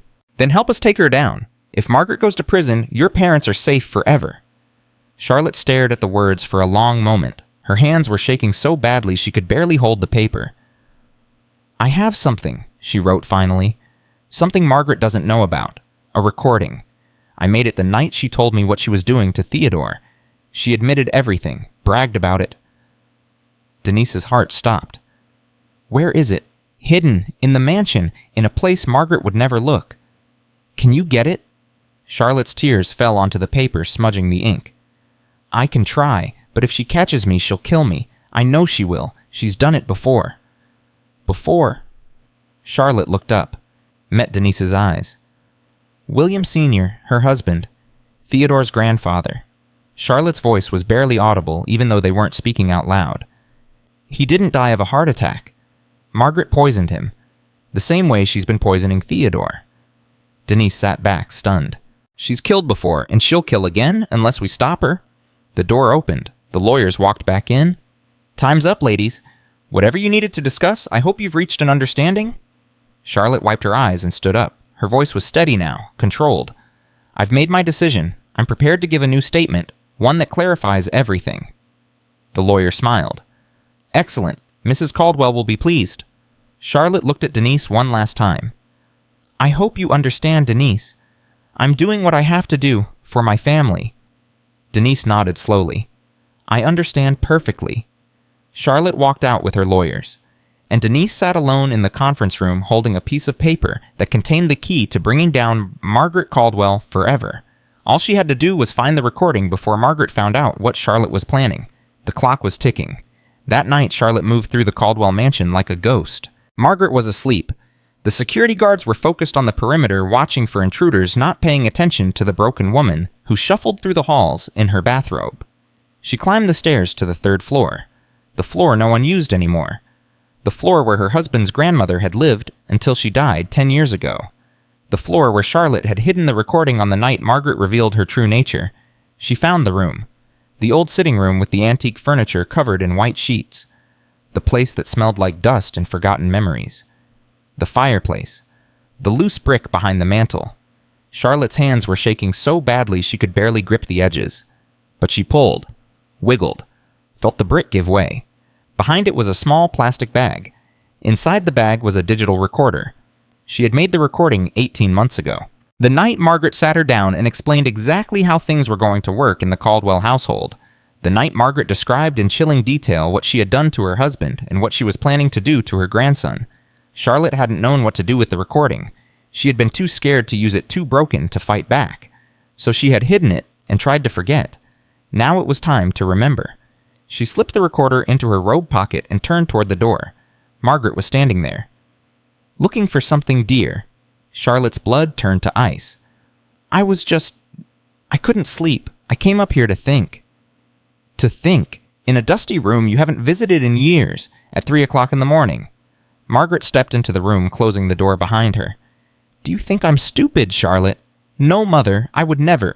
You met with that woman today. That cleaning lady who's been trying to destroy our family. Margaret's voice was soft, deadly. What did you tell her? Nothing. I told her nothing. I said exactly what you wanted me to say. Then why do you have a recording device in your pocket? Charlotte's hand flew to her robe. Too late. She had given herself away. I thought so. Margaret moved closer. You've been hiding things from me, Charlotte. I don't like it when people hide things from me. Please, Mother, I was scared. I didn't know what else to do. You should have trusted me. You should have known that I always protect this family, even from members who try to betray us. Margaret reached out and took the recorder from Charlotte's pocket. She examined it thoughtfully. Is this from that night, the night I explained how things would work? Charlotte couldn't speak, couldn't move, couldn't do anything but stand there as her last hope slipped away. I have to admit I'm impressed. I didn't think you had the courage. Margaret pocketed the recorder. Unfortunately, courage without intelligence is just recklessness, and recklessness has consequences. What are you going to do to me? Margaret smiled that terrible smile. Nothing, dear. I'm not going to do anything to you. She pulled out her phone. But I am going to make a call to certain friends at a psychiatric facility, the same one you visited before. They have a lovely new wing for long-term patients. Very quiet, very secure. No, please, no, I'll do anything. Yes, you will. You'll spend the rest of your life in a padded room, heavily medicated, telling your story to doctors who will nod sympathetically and increase your dosage. Margaret's eyes were cold as death. And Theodore will grow up never knowing his mother, just as I intended from the beginning. Charlotte felt something break inside her. All the fear, all the pain, all the years of being controlled and manipulated. It cracked open and something else came flooding out. Rage. No, she said. Her voice was steady now, calm. You're not going to win this time. Excuse me? I made copies. Charlotte smiled through her tears. 3 of them. One is with my lawyer, one is with a journalist, and one is with Detective Ford. She laughed at the expression on Margaret's face. You taught me well, Mother. Always have a backup plan. Margaret's composure cracked for the first time. You're bluffing. Am I? Call your lawyers. Check your sources. By morning, that recording will be on every news station in the country, and you, Margaret Caldwell, will finally be exposed for the monster you really are. Margaret stared at her daughter-in-law. For the first time in their relationship, Charlotte saw something new in her eyes. Fear. You stupid little girl, Margaret hissed. You have no idea what you've done. I've saved my son. That's all that matters. Margaret lunged at her, but Charlotte was ready. She dodged to the side and ran for the door, down the stairs, through the halls, toward the front door. Security guards appeared, reaching for her, but she was faster than they expected. Faster than she had been in years. Fueled by the desperate energy of a mother fighting for her child. She burst through the front door and ran into the night. Behind her, Margaret was screaming. Stop her! Stop her now! But Charlotte kept running. Into the darkness, toward freedom, toward her son. Charlotte ran until her lungs burned and her legs gave out beneath her. She collapsed on the side of a dark road, gasping for air, her bathrobe torn and dirty, her bare feet bleeding from the gravel. She had no phone, no money, no idea where she was. But she was free. For the first time in 3 years, Margaret Caldwell did not control her. Headlights appeared in the distance. Charlotte's heart seized with terror. Margaret's people. They had found her already. She scrambled toward the trees, ready to run again, when the car slowed and a window rolled down. Charlotte Caldwell. She recognized the voice. James Ford. "Get in," he said urgently. "Now, before they catch up." Charlotte didn't hesitate. She threw herself into the back seat as Ford floored the accelerator. The car shot forward into the darkness. "How did you find me?" "Denise told me about your meeting. When you didn't check in, I started driving the roads between Greenwich and Hartford. I figured if you ran, you'd head toward the state police barracks." Ford glanced at her in the rearview mirror. "What happened?" "Margaret found me. She took the recording." Ford's hands tightened on the steering wheel. "Damn it. But I made copies. 3 of them. Just like I told her." Ford's eyes widened. "You actually made copies?" "No." Charlotte laughed, a sound that bordered on hysteria. "I lied. There's only one recording and Margaret has it. But she doesn't know that. She thinks her whole world is about to collapse." "That'll make her dangerous. Cornered animals always are." "I know, but at least now she's scared. For the first time in her life, Margaret Caldwell is scared." They drove in silence for a few minutes. Charlotte's breathing slowly returned to normal. Her hands stopped shaking. "Where's Theodore?" she asked. "Hartford Hospital, under federal protection. He's getting better every day." Charlotte felt tears streaming down her face. "Can I see him?" "Soon. First we need to get you to safety. Then we need to figure out how to get that recording back." "It's impossible. Margaret will have destroyed it by now." "Maybe not." Ford's voice was thoughtful. "Women like Margaret don't destroy evidence. They keep it, use it, hold it over people's heads." He paused. "She kept records of what she did to her husband. She kept records of what she was doing to Theodore. Somewhere in that mansion there's a treasure trove of evidence. We just need to find it. Her study, the safe behind her husband's portrait. Do you know the combination?" "No, but I know someone who might." Ford looked at her in the mirror. "Who?" "Mrs. Brennan, the head housekeeper. She's been with the family for 23 years. She knows everything that happens in that house." Charlotte's voice hardened. "Including where Margaret keeps her secrets." At 4:47 a.m., Denise was shaken awake by Daniel Ford. "Get up. Something's happening." She was on her feet before she was fully conscious. "Theodore? He's fine. It's Charlotte. James found her. She escaped from the mansion." Denise followed Daniel to the command center, where a dozen screens showed feeds from various locations. James Ford's face appeared on one of them, calling in from somewhere on the road. "Charlotte is safe. She's with me. But we have a problem." "Besides the dozen other problems we already have?" Agent Chen asked dryly. "Margaret has the recording, the only copy. Charlotte bluffed about having backups, but it was just that. A bluff." Agent Chen swore under her breath. "So we're back to square one." "Not exactly." James Ford's voice was tense. "Charlotte thinks there's more evidence in Margaret's study, a safe where she keeps documents about everything, including records of what she did to her husband. The murder we can't prove. The murder we couldn't prove. If we can get into that safe, we might have enough to bring down the whole operation." Daniel Ford stepped forward. "How do we get into the safe?" "Charlotte thinks the housekeeper knows the combination, Mrs. Brennan." Agent Chen shook her head. "Mrs. Brennan has been with the family for decades. She's completely loyal to Margaret." "Or completely terrified of her," Denise said quietly. Everyone turned to look at her. "I've worked in that house. I've seen the way Mrs. Brennan acts around Margaret. It's not loyalty, it's fear. She's scared to death of that woman." Denise stepped closer to the screens. "If we can get Mrs. Brennan alone, if we can show her that Margaret is going down and there's no way to stop it, she might flip." "That's a big gamble," Agent Chen said. "It's the only gamble we have." Silence. Then Agent Chen nodded slowly. "All right, let's bring in Mrs. Brennan." By 6:30 a.m., FBI agents had picked up Eleanor Brennan from her small apartment in Stamford. She sat in an interrogation room at the Hartford field office, her face pale, and pinched her hands clasped tightly in her lap. Denise watched through the one-way glass as Agent Chen entered the room. "Mrs. Brennan, thank you for coming." "I didn't have much choice. Your agents were very insistent." "I apologize for the inconvenience, but we're dealing with a time-sensitive matter." Agent Chen sat down across from her. "You've been the head housekeeper at the Caldwell mansion for 23 years, is that correct?" "Yes." "In that time, you've seen a lot. The family's rise in society, the birth of the heir, the death of William Caldwell Sr. Mrs. Brennan flinched at the last item, just slightly, but Denise caught it. "What exactly do you want from me, Agent Chen?" "The truth. About what's been happening to Theodore Caldwell, about what happened to his grandfather, about everything Margaret Caldwell has done in that house. Mrs. Brennan's face went white. I don't know what you're talking about. Yes, you do. You've known for years. You've watched it happen. You've kept quiet because you were scared. Agent Chen leaned forward. I understand fear, Mrs. Brennan. I really do. Margaret Caldwell is a terrifying woman.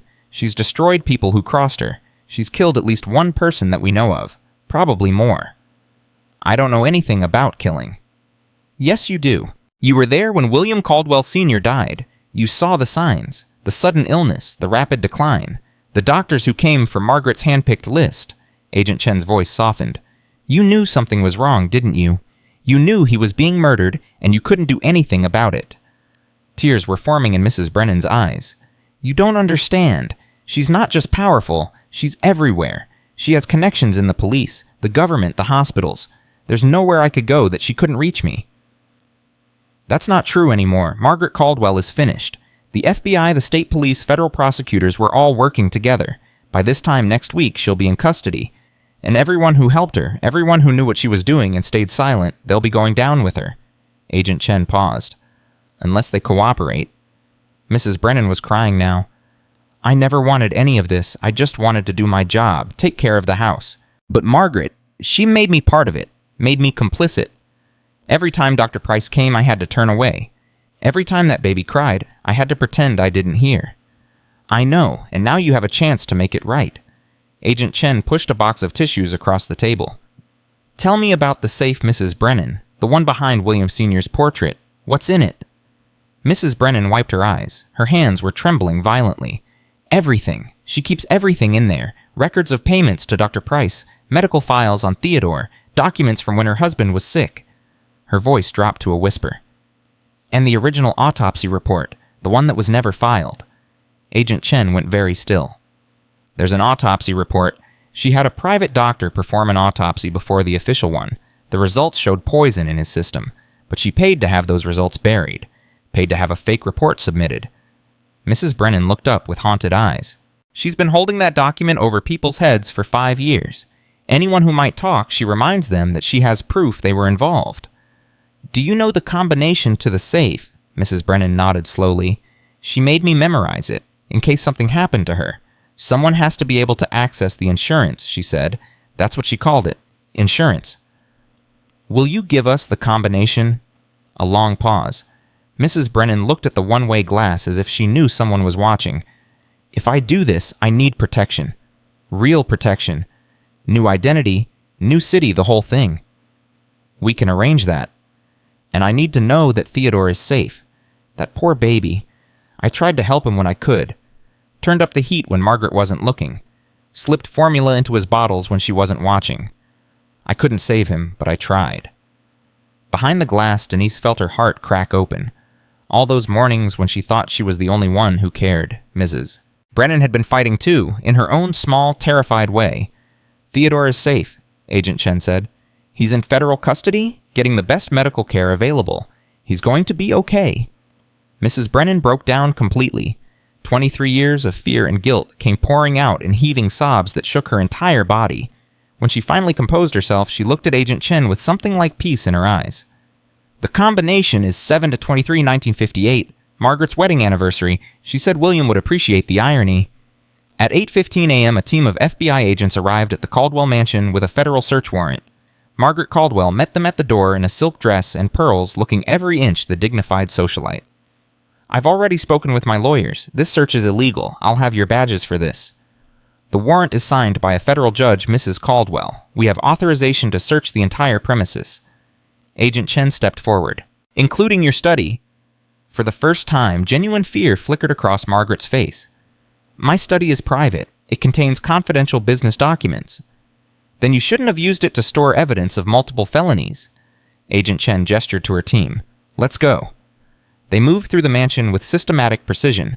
Margaret followed them, her composure cracking more, with each passing minute. When they reached the study, Agent Chen walked straight to the portrait of William Caldwell Sr. and lifted it off the wall, revealing the safe behind. Margaret's face went gray. How did you... 7/23/1958, Agent Chen said, punching in the combination.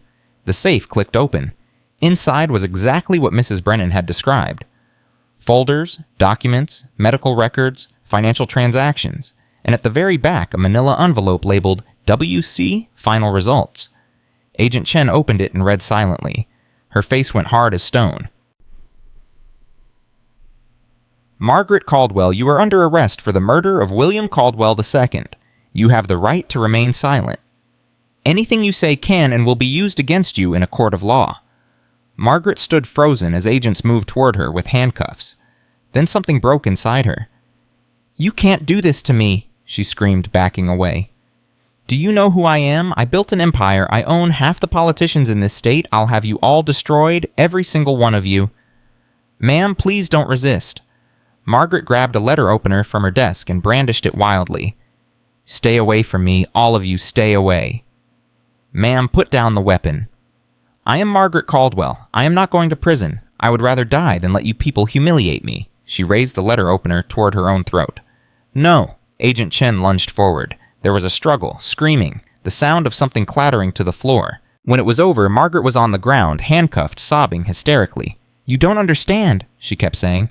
I did it for the family. Everything I did was for the family. William was weak. He was going to destroy everything. And Charlotte, that stupid girl, she was ruining my son. I had to protect the legacy. I had to protect the name. What about Theodore? Agent Chen asked.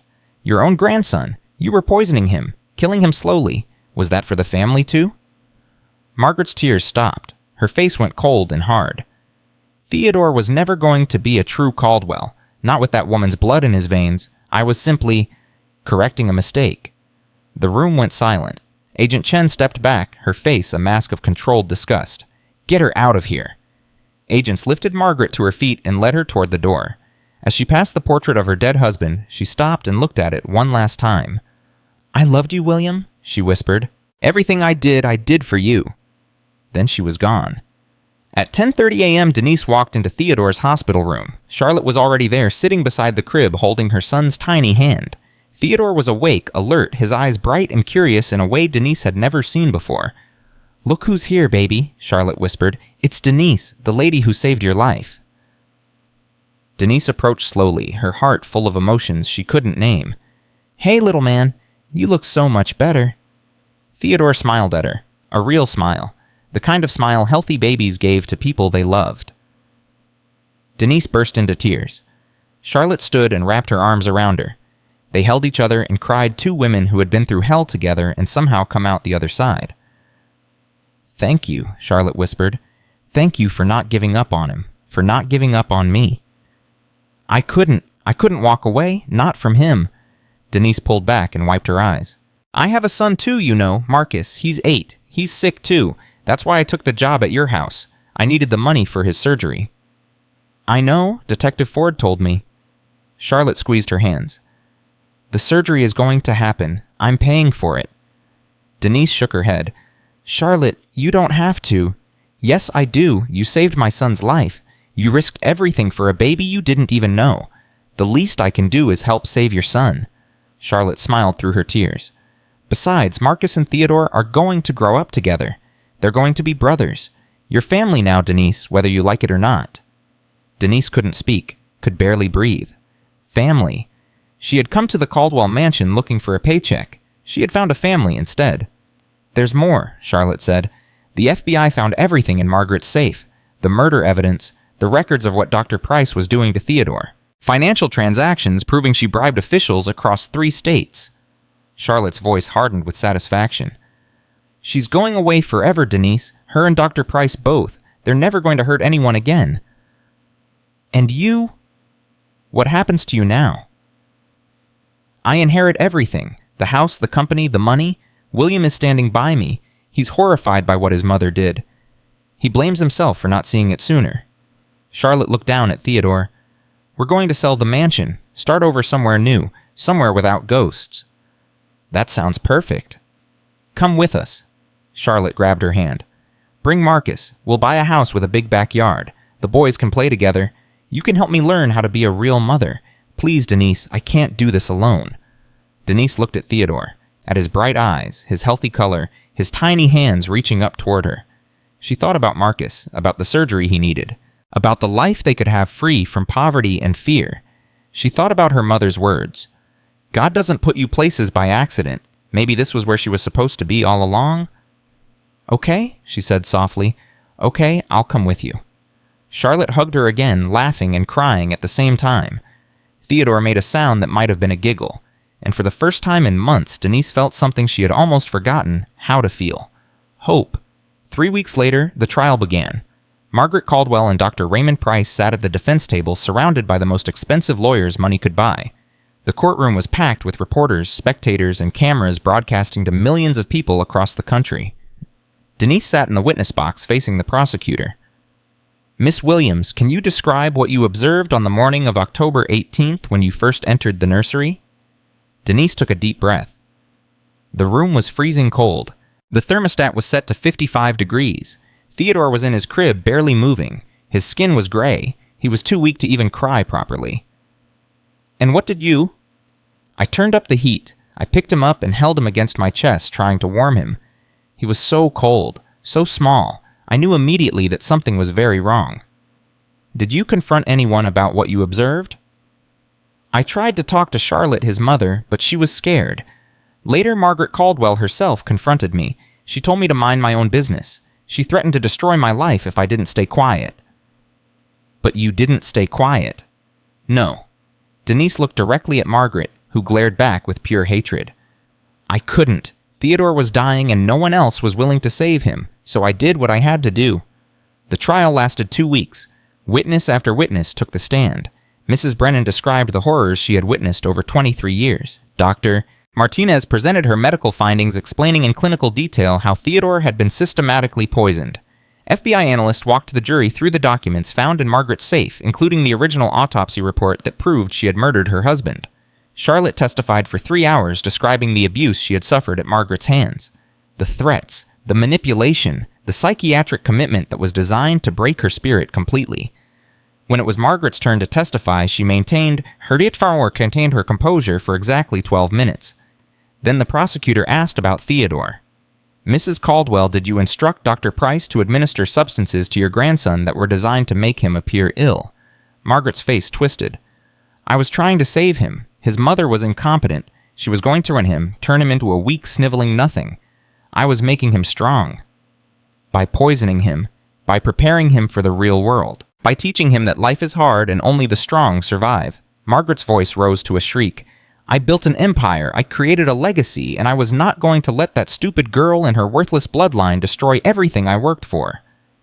Even if it meant killing your own grandson. Silence. Margaret's face went pale. Her lawyers tried to intervene, but it was too late. I never intended to kill him, she said quietly. I just wanted him to be mine, completely mine, the way William was supposed to be before he met that woman and ruined everything. The jury deliberated for 4 hours. Guilty on all counts. Murder in the first degree for William Caldwell Sr. Attempted murder for Theodore Caldwell. Conspiracy, fraud, obstruction of justice. Margaret Caldwell was sentenced to life in prison without the possibility of parole. Dr. Raymond Price received 25 years. When the verdict was read, Margaret didn't react. She sat perfectly still, staring straight ahead as if she couldn't comprehend that her empire had finally fallen. Charlotte collapsed into William's arms, sobbing with relief. And Denise sat in the back of the courtroom holding her phone, watching a video that Lorraine had sent her that morning. Marcus smiling in his hospital bed, holding a sign that read, "Thank you, Mama. I love you." His surgery had been successful. He was going to live. They were all going to live. After the verdict, there was a press conference. Reporters surrounded Denise with microphones and cameras, shouting questions over each other. Miss Williams, how does it feel to bring down one of the most powerful families in Connecticut?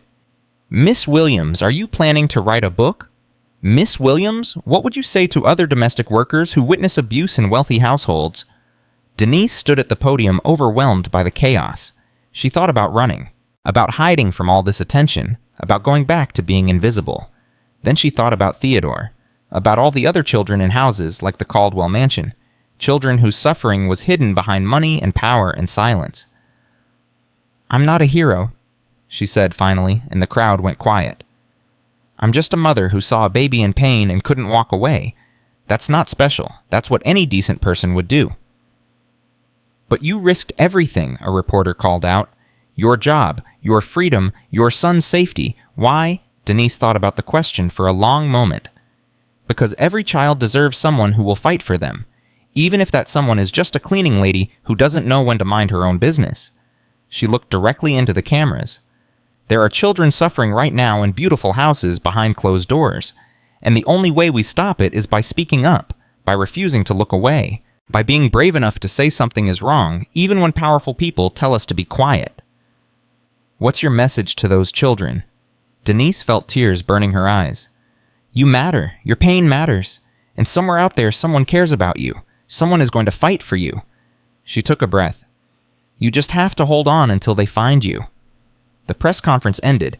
Denise was escorted out by Detective Ford, who kept the reporters at bay as they made their way to a waiting car. That was quite a speech, Ford said. I meant every word. I know you did. That's what makes it special. He opened the car door for her. Where to now? Denise thought about the question. The trial was over. The bad guys were in prison. Her son was going to be okay. She had a future she never could have imagined a month ago. Take me to Theodore, she said. I want to see him. Ford smiled. That's exactly what I thought you'd say. At the hospital, Charlotte was waiting with Theodore in her arms.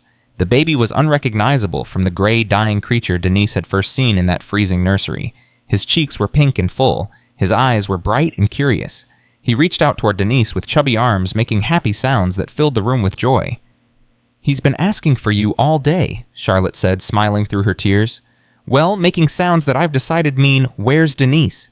Denise took Theodore in her arms. He snuggled against her chest, completely content. Hey, little man, look at you. Look how big you're getting. Theodore grabbed a fistful of her hair and tugged, laughing. Charlotte watched them with an expression of pure love. The house in Vermont is ready, she said. 5 bedrooms, huge backyard, good schools for Marcus. It's perfect. When do we leave? Tomorrow, if you're ready. Denise looked at Theodore. At Charlotte? At the future that was waiting for them. I'm ready. We're all ready. That night, Denise sat in Marcus's hospital room watching him sleep. The surgery had been a complete success. His color was back. His breathing was easy. In a few weeks, he would be running around like any other 8-year-old boy. She reached out and took his hand. We made it, baby, she whispered. We made it through. Marcus stirred slightly. His eyes fluttered open.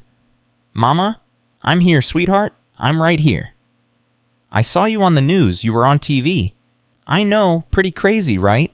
Marcus smiled sleepily. They said you saved a baby, that you were brave. I just did what I had to do. No? Marcus squeezed her hand. You did what was right, even when it was scary. That's what you always taught me. He closed his eyes again. I'm proud of you, Mama. Denise couldn't speak, could barely see through her tears. She leaned down and kissed his forehead.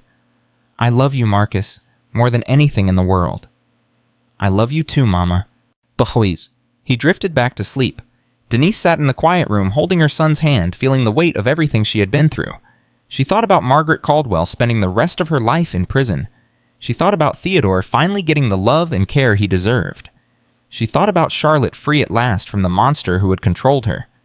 And she thought about herself. A cleaning lady from Bridgeport who had walked into a house of secrets and walked out a hero. Not because she was special, but because she had chosen to see what others refused to see. And that had made all the difference. The next morning, Denise loaded the last of their bags into Charlotte's car. Marcus sat in the back seat next to Theodore's car seat, already telling the baby stories about dinosaurs and superheroes. Charlotte came out of the hospital entrance holding Theodore, looking happier than Denise had ever seen her. Ready to go home? Charlotte asked. Denise looked at the sky, clear and blue and full of possibility. I've been ready my whole life. They got in the car and drove north toward Vermont, toward the new life that was waiting for them. Behind them, the Caldwell mansion stood empty and silent, already being prepared for sale. Ahead of them, the future stretched out like an open road full of hope and healing and the promise of something better. Theodore laughed in his car seat. Marcus made dinosaur noises. Charlotte reached over and squeezed Denise's hand. And Denise Williams, who had once been invisible, who had once been powerless, who had once been just a cleaning lady doing what she was told, smiled and squeezed back. She had found her family. She had found her purpose. She had found herself. 3 months had passed since they arrived in Vermont, and the nightmares were finally beginning to fade. Denise stood at the kitchen window watching Marcus and Theodore play in the backyard. Marcus was teaching the baby how to stack blocks, and every time Theodore knocked them down, both boys erupted in laughter that echoed across the snow-covered lawn. "They're inseparable," Charlotte said, coming up beside her with 2 cups of coffee. "I've never seen Theodore so happy." "Marcus either. He's always wanted a little brother." Denise took the coffee and smiled. "I guess he got one." The house was everything Charlotte had promised. 5 bedrooms, a massive kitchen, a fireplace that crackled every evening while they all sat together watching movies. It felt like a home. A real home. Something Denise had never truly had before. But even in paradise, shadows lingered. "The prosecutor called this morning," Charlotte said quietly. "Margaret's lawyers are filing an appeal." Denise's stomach tightened. "On what grounds?" "They're claiming prosecutorial misconduct, saying the evidence from the safe was obtained illegally because Mrs. Brennan wasn't authorized to give the combination." "That's ridiculous. She had legal immunity." "I know. The prosecutor says the appeal will be rejected, but it could take months." Charlotte's voice wavered.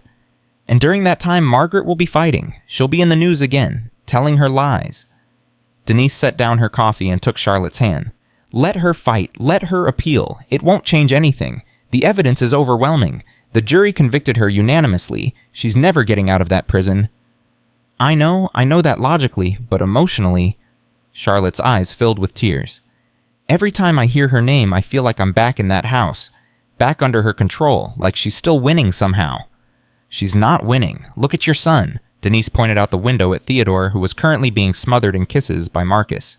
"He's alive. He's healthy. He's loved. That's you winning Charlotte. Every single day." Charlotte wiped her eyes and nodded. "You're right. I know you're right. I'm always right. Haven't you learned that by now?"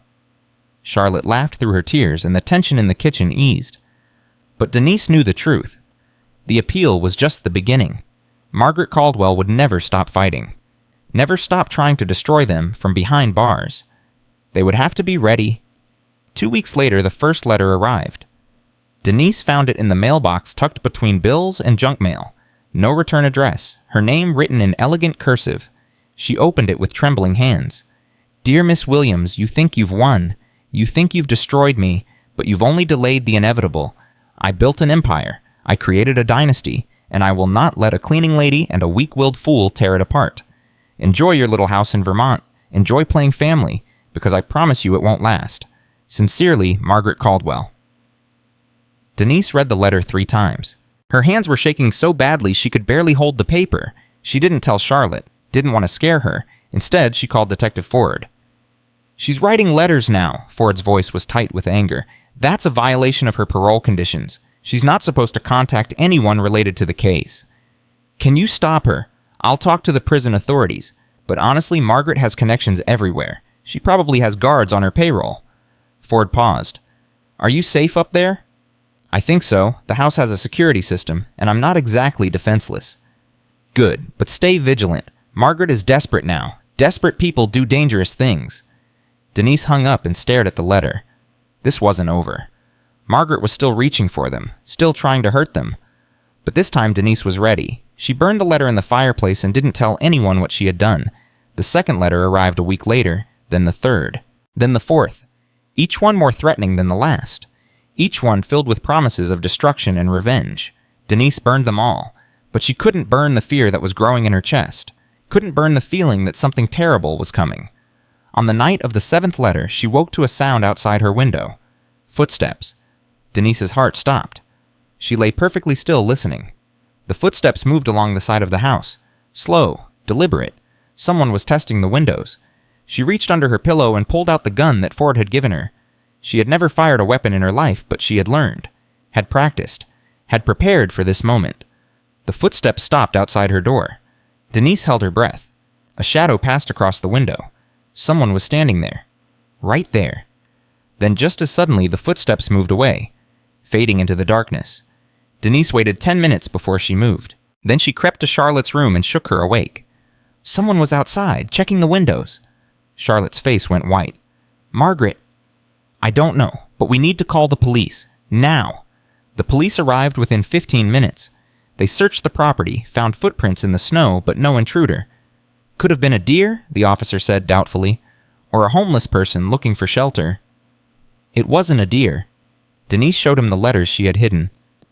"Margaret Caldwell is threatening us. She's sent someone." The officer read the letters with widening eyes. "Why didn't you report these?" "Because I was scared and stupid, and I thought I could handle it myself."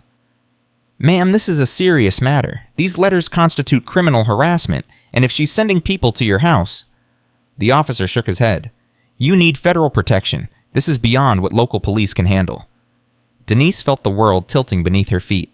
She had tried so hard to build a safe life, to give Marcus and Theodore a normal childhood, and Margaret was still reaching for them, still poisoning everything she touched. "What do we do?" Charlotte asked, her voice trembling. "We fight back," Denise said, "the same way we did before. We don't run, we don't hide, we fight." The next morning, Denise called Agent Chen. "I was wondering when I'd hear from you," Chen said. "The prison reported that Margaret's been making calls, lots of calls, to people we can't identify. She's sending people to our house. Someone was here last night." Silence on the other end. Then, "I'll be there by tonight. We're going to end this, permanently." Agent Chen arrived with a team of federal marshals at 7 o'clock. They swept the house for bugs, installed additional security cameras, and set up a perimeter around the property. "Margaret is more connected than we realized," Chen explained, spreading documents across the kitchen table. "We've traced some of her calls to known associates, people who used to work for Caldwell Pharmaceuticals, people who owe her favors." "How many people?" "At least a dozen, maybe more." Chen's face was grim. "She's building a network, trying to rebuild her power from inside prison." Charlotte sank into a chair. "This will never end. She'll never stop." "Yes, she will." Chen pulled out another document. "This is why I came personally. We've been investigating Margaret's finances, looking for assets she might have hidden, and we found something." Denise leaned forward. "What?" "Offshore accounts. Millions of dollars that were never disclosed during the trial. Money she's been using to pay off guards, hire private investigators, fund her little revenge operation." Chen smiled coldly. "We've frozen all of it, every penny. As of today, Margaret Caldwell is bankrupt." "But she has lawyers, appeals." "Not anymore. Her lawyers dropped her this afternoon when they found out she couldn't pay them. The appeal is being withdrawn." Chen met Denise's eyes. "It's over, really over. Margaret has no money, no lawyers, no connections that matter anymore. She's just a convicted murderer in a prison cell." Denise felt tears streaming down her face. "You're sure?" "I'm sure. We also arrested the man who was watching your house last night. He was a former Caldwell security guard. He broke within an hour of questioning, gave up everything about Margaret's operation." Chen reached across the table and squeezed Denise's hand. "You can stop looking over your shoulder. You can finally live your life." Charlotte was sobbing. Denise was crying. Even Marcus, who had been listening from the stairs, ran down and threw his arms around his mother. "Is the bad lady gone, Mama? Is she really gone?" Denise hugged her son tightly. "Yes, baby. The bad lady is gone forever." That night, they had a celebration dinner. Charlotte made lasagna from scratch. Marcus insisted on decorating the dining room with streamers and balloons. Theodore sat in his high chair, banging a spoon on the tray and laughing at everything. Denise looked around the table at the people who had become her family. Charlotte, who had found the courage to fight back against her oppressor. Marcus, who had survived his illness and become stronger than ever. Theodore, who was living proof that love could conquer even the darkest evil. And herself. Denise Williams, a cleaning lady from Bridgeport who had walked into a house of horrors and walked out a hero. "I want to make a toast," Charlotte said, raising her glass. "To Denise, the bravest person I've ever known." "I'm not brave. I just did what anyone would do." "No, you did what no one else would do. You saw something wrong, and you refused to look away. You risked everything for a baby who wasn't yours. You saved my son's life." Charlotte's voice cracked. "And you saved mine too." Denise couldn't speak, could only nod and wipe her eyes. "To Denise," Marcus said solemnly, raising his juice box, "the best mama in the whole world." Even Theodore made a sound that might have been an attempt to say Denise. They clinked their glasses together and drank, and for the first time in a very long time, Denise felt complete. Spring came to Vermont like a miracle. The snow melted, the flowers bloomed, the trees exploded with green leaves that caught the sunlight and turned the whole world golden. Theodore took his first steps on a warm April afternoon. Denise was in the garden planting tomatoes when she heard Charlotte scream. She ran inside, heart-pounding, expecting the worst. But Charlotte was crying tears of joy, not fear. Look at him. Theodore was standing in the middle of the living room, wobbly, uncertain, but standing on his own 2 feet. He took a step, then another, then a third, and then he fell into Charlotte's arms, giggling like it was the funniest thing in the world. "Oh my God," Denise breathed. "Oh my God, he's walking. He's walking. My baby is walking." Marcus came running down the stairs. "Did I miss it? Did he do it?" "He did it. He walked." Marcus scooped Theodore up and spun him around. "Good job, little brother. I knew you could do it." Denise stood in the doorway, watching the celebration, feeling her heart expand until she thought it might burst. This was why she had fought. This was why she had risked everything. For moments like this? For a baby who had been dying and was now walking. For a family that had been broken and was now whole. For a future that had seemed impossible and was now real.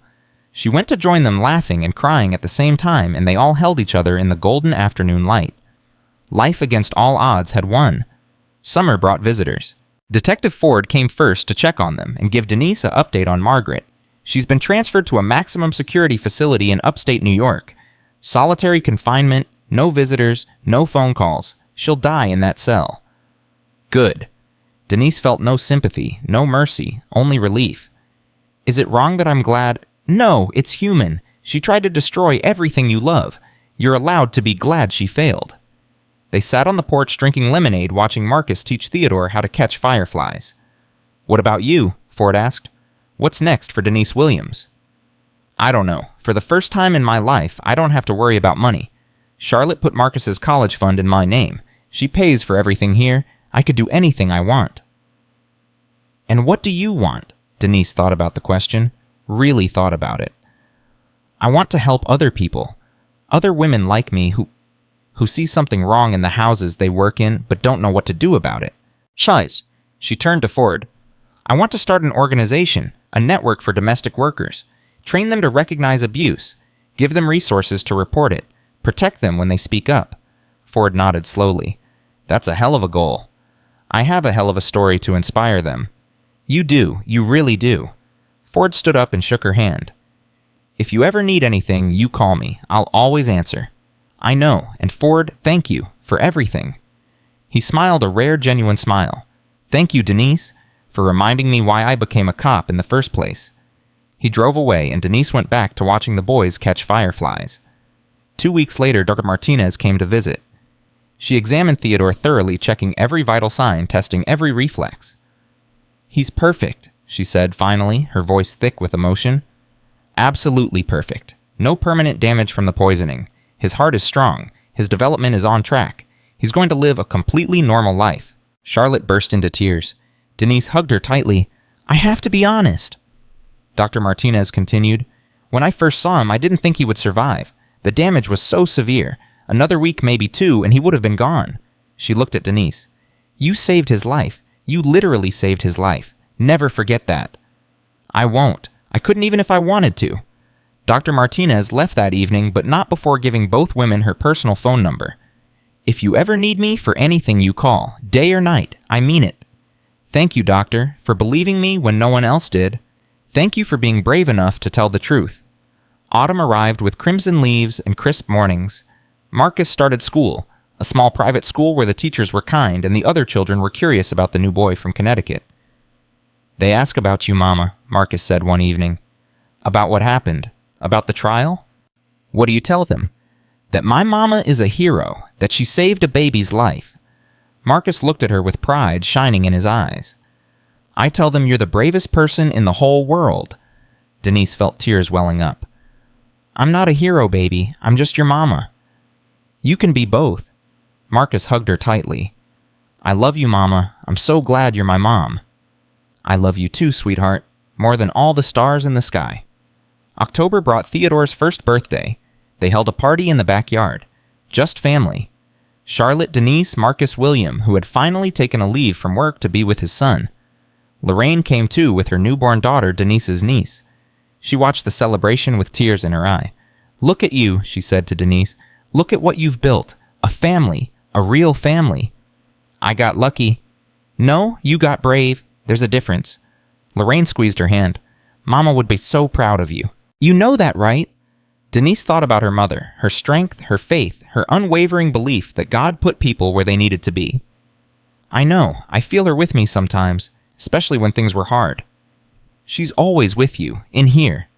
Lorraine touched Denise's heart. She's part of everything you are. Theodore smashed his face into his birthday cake, covering himself in frosting. Everyone laughed. Marcus ran to get paper towels. Charlotte snapped pictures. William lifted his son into the air, spinning him around while Theodore shrieked with delight. Denise stood back and watched it all, feeling a peace she had never known before. This was her family, this was her home, this was her life, and it was beautiful. November brought a phone call that changed everything. Miss Williams, this is Angela Rodriguez from the National Domestic Workers Alliance. I saw your story on the news. I've been trying to reach you for months. Denise's heart raced. What can I do for you, Ms. Rodriguez? Actually, it's what we can do together. We're launching a new initiative, training domestic workers to recognize and report abuse in wealthy households. We want you to lead it. Denise couldn't speak, could barely breathe.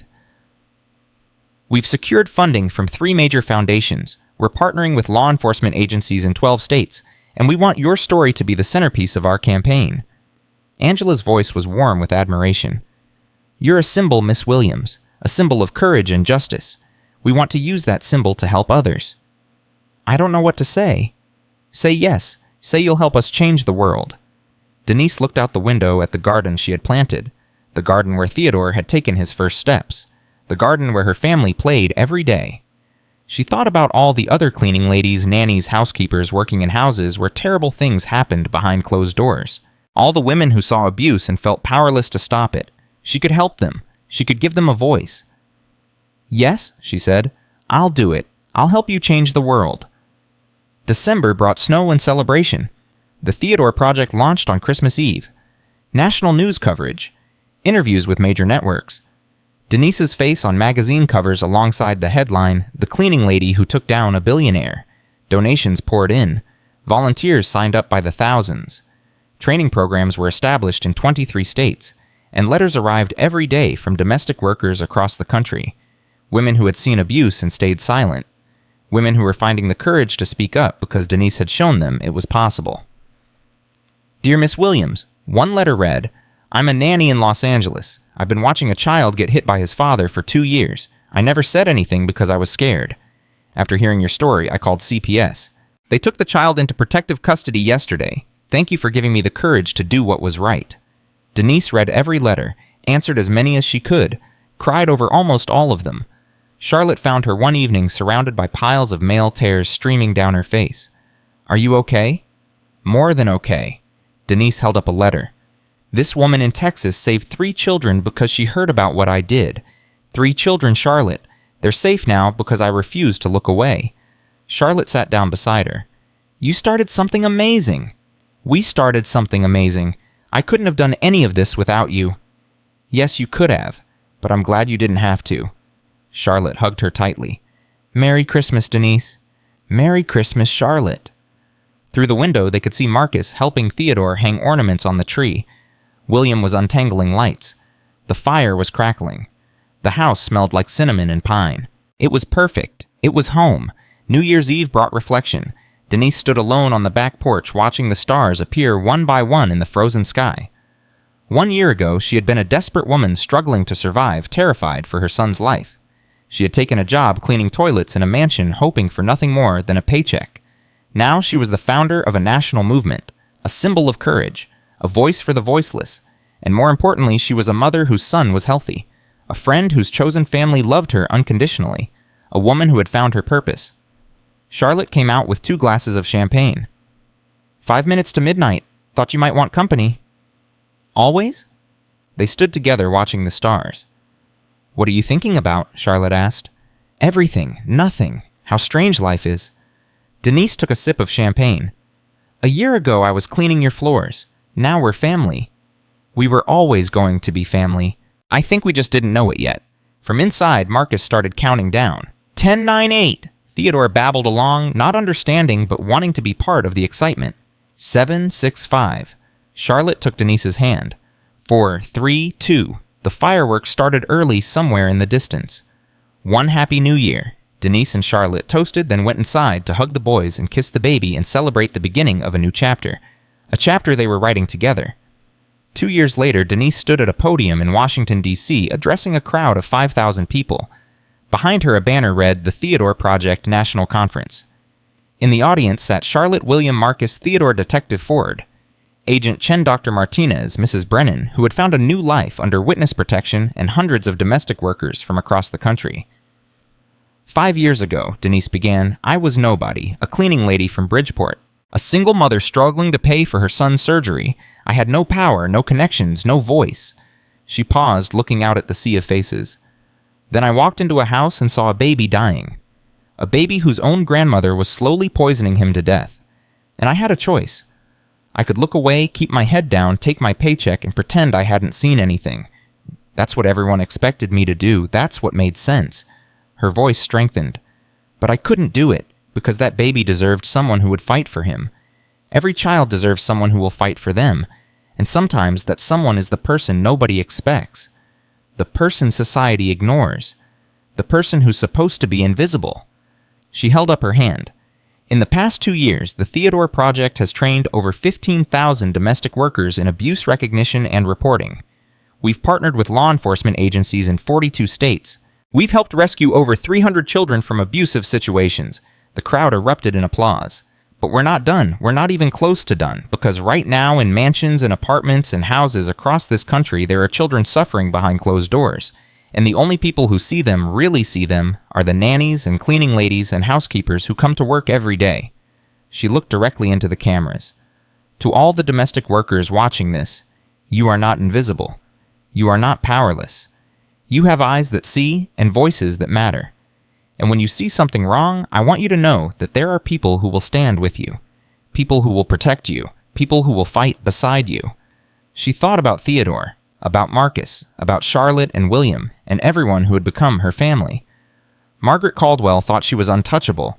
She thought her money and her power and her connections made her invincible. She was wrong. She's spending the rest of her life in prison because one cleaning lady refused to look away. Denise smiled. Never underestimate the power of one person who cares, one person who sees, one person who refuses to stay silent. That's how we change the world, not with armies or governments or billions of dollars, but with ordinary people who choose to be brave. She stepped back from the podium. My name is Denise Williams. I was a cleaning lady, now I'm a voice for the voiceless, and I will never stop fighting for the children who need someone to see them.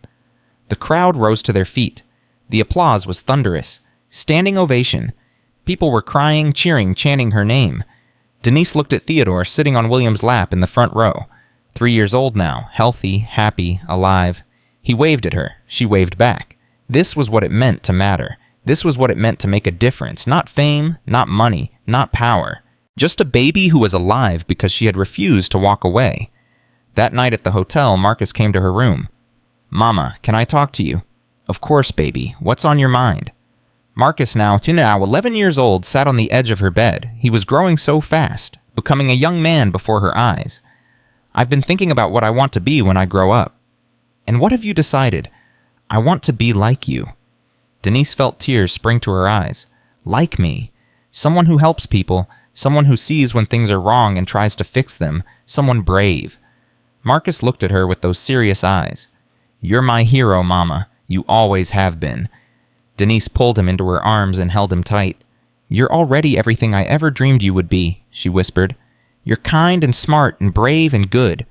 You don't need to be like me. You just need to be like you. But I want to matter. The way you matter. You already matter. You matter to me. To Charlotte and Theodore. To everyone who knows you. She pulled back and looked into his eyes. And someday you're going to matter to people you haven't even met yet.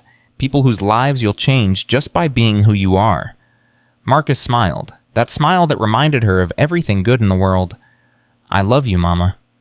I love you too, baby, more than all the stars in the sky. On the flight home to Vermont, Denise looked out the window at the clouds below. She thought about her mother, about what she would say if she could see everything that had happened. You did good, baby girl.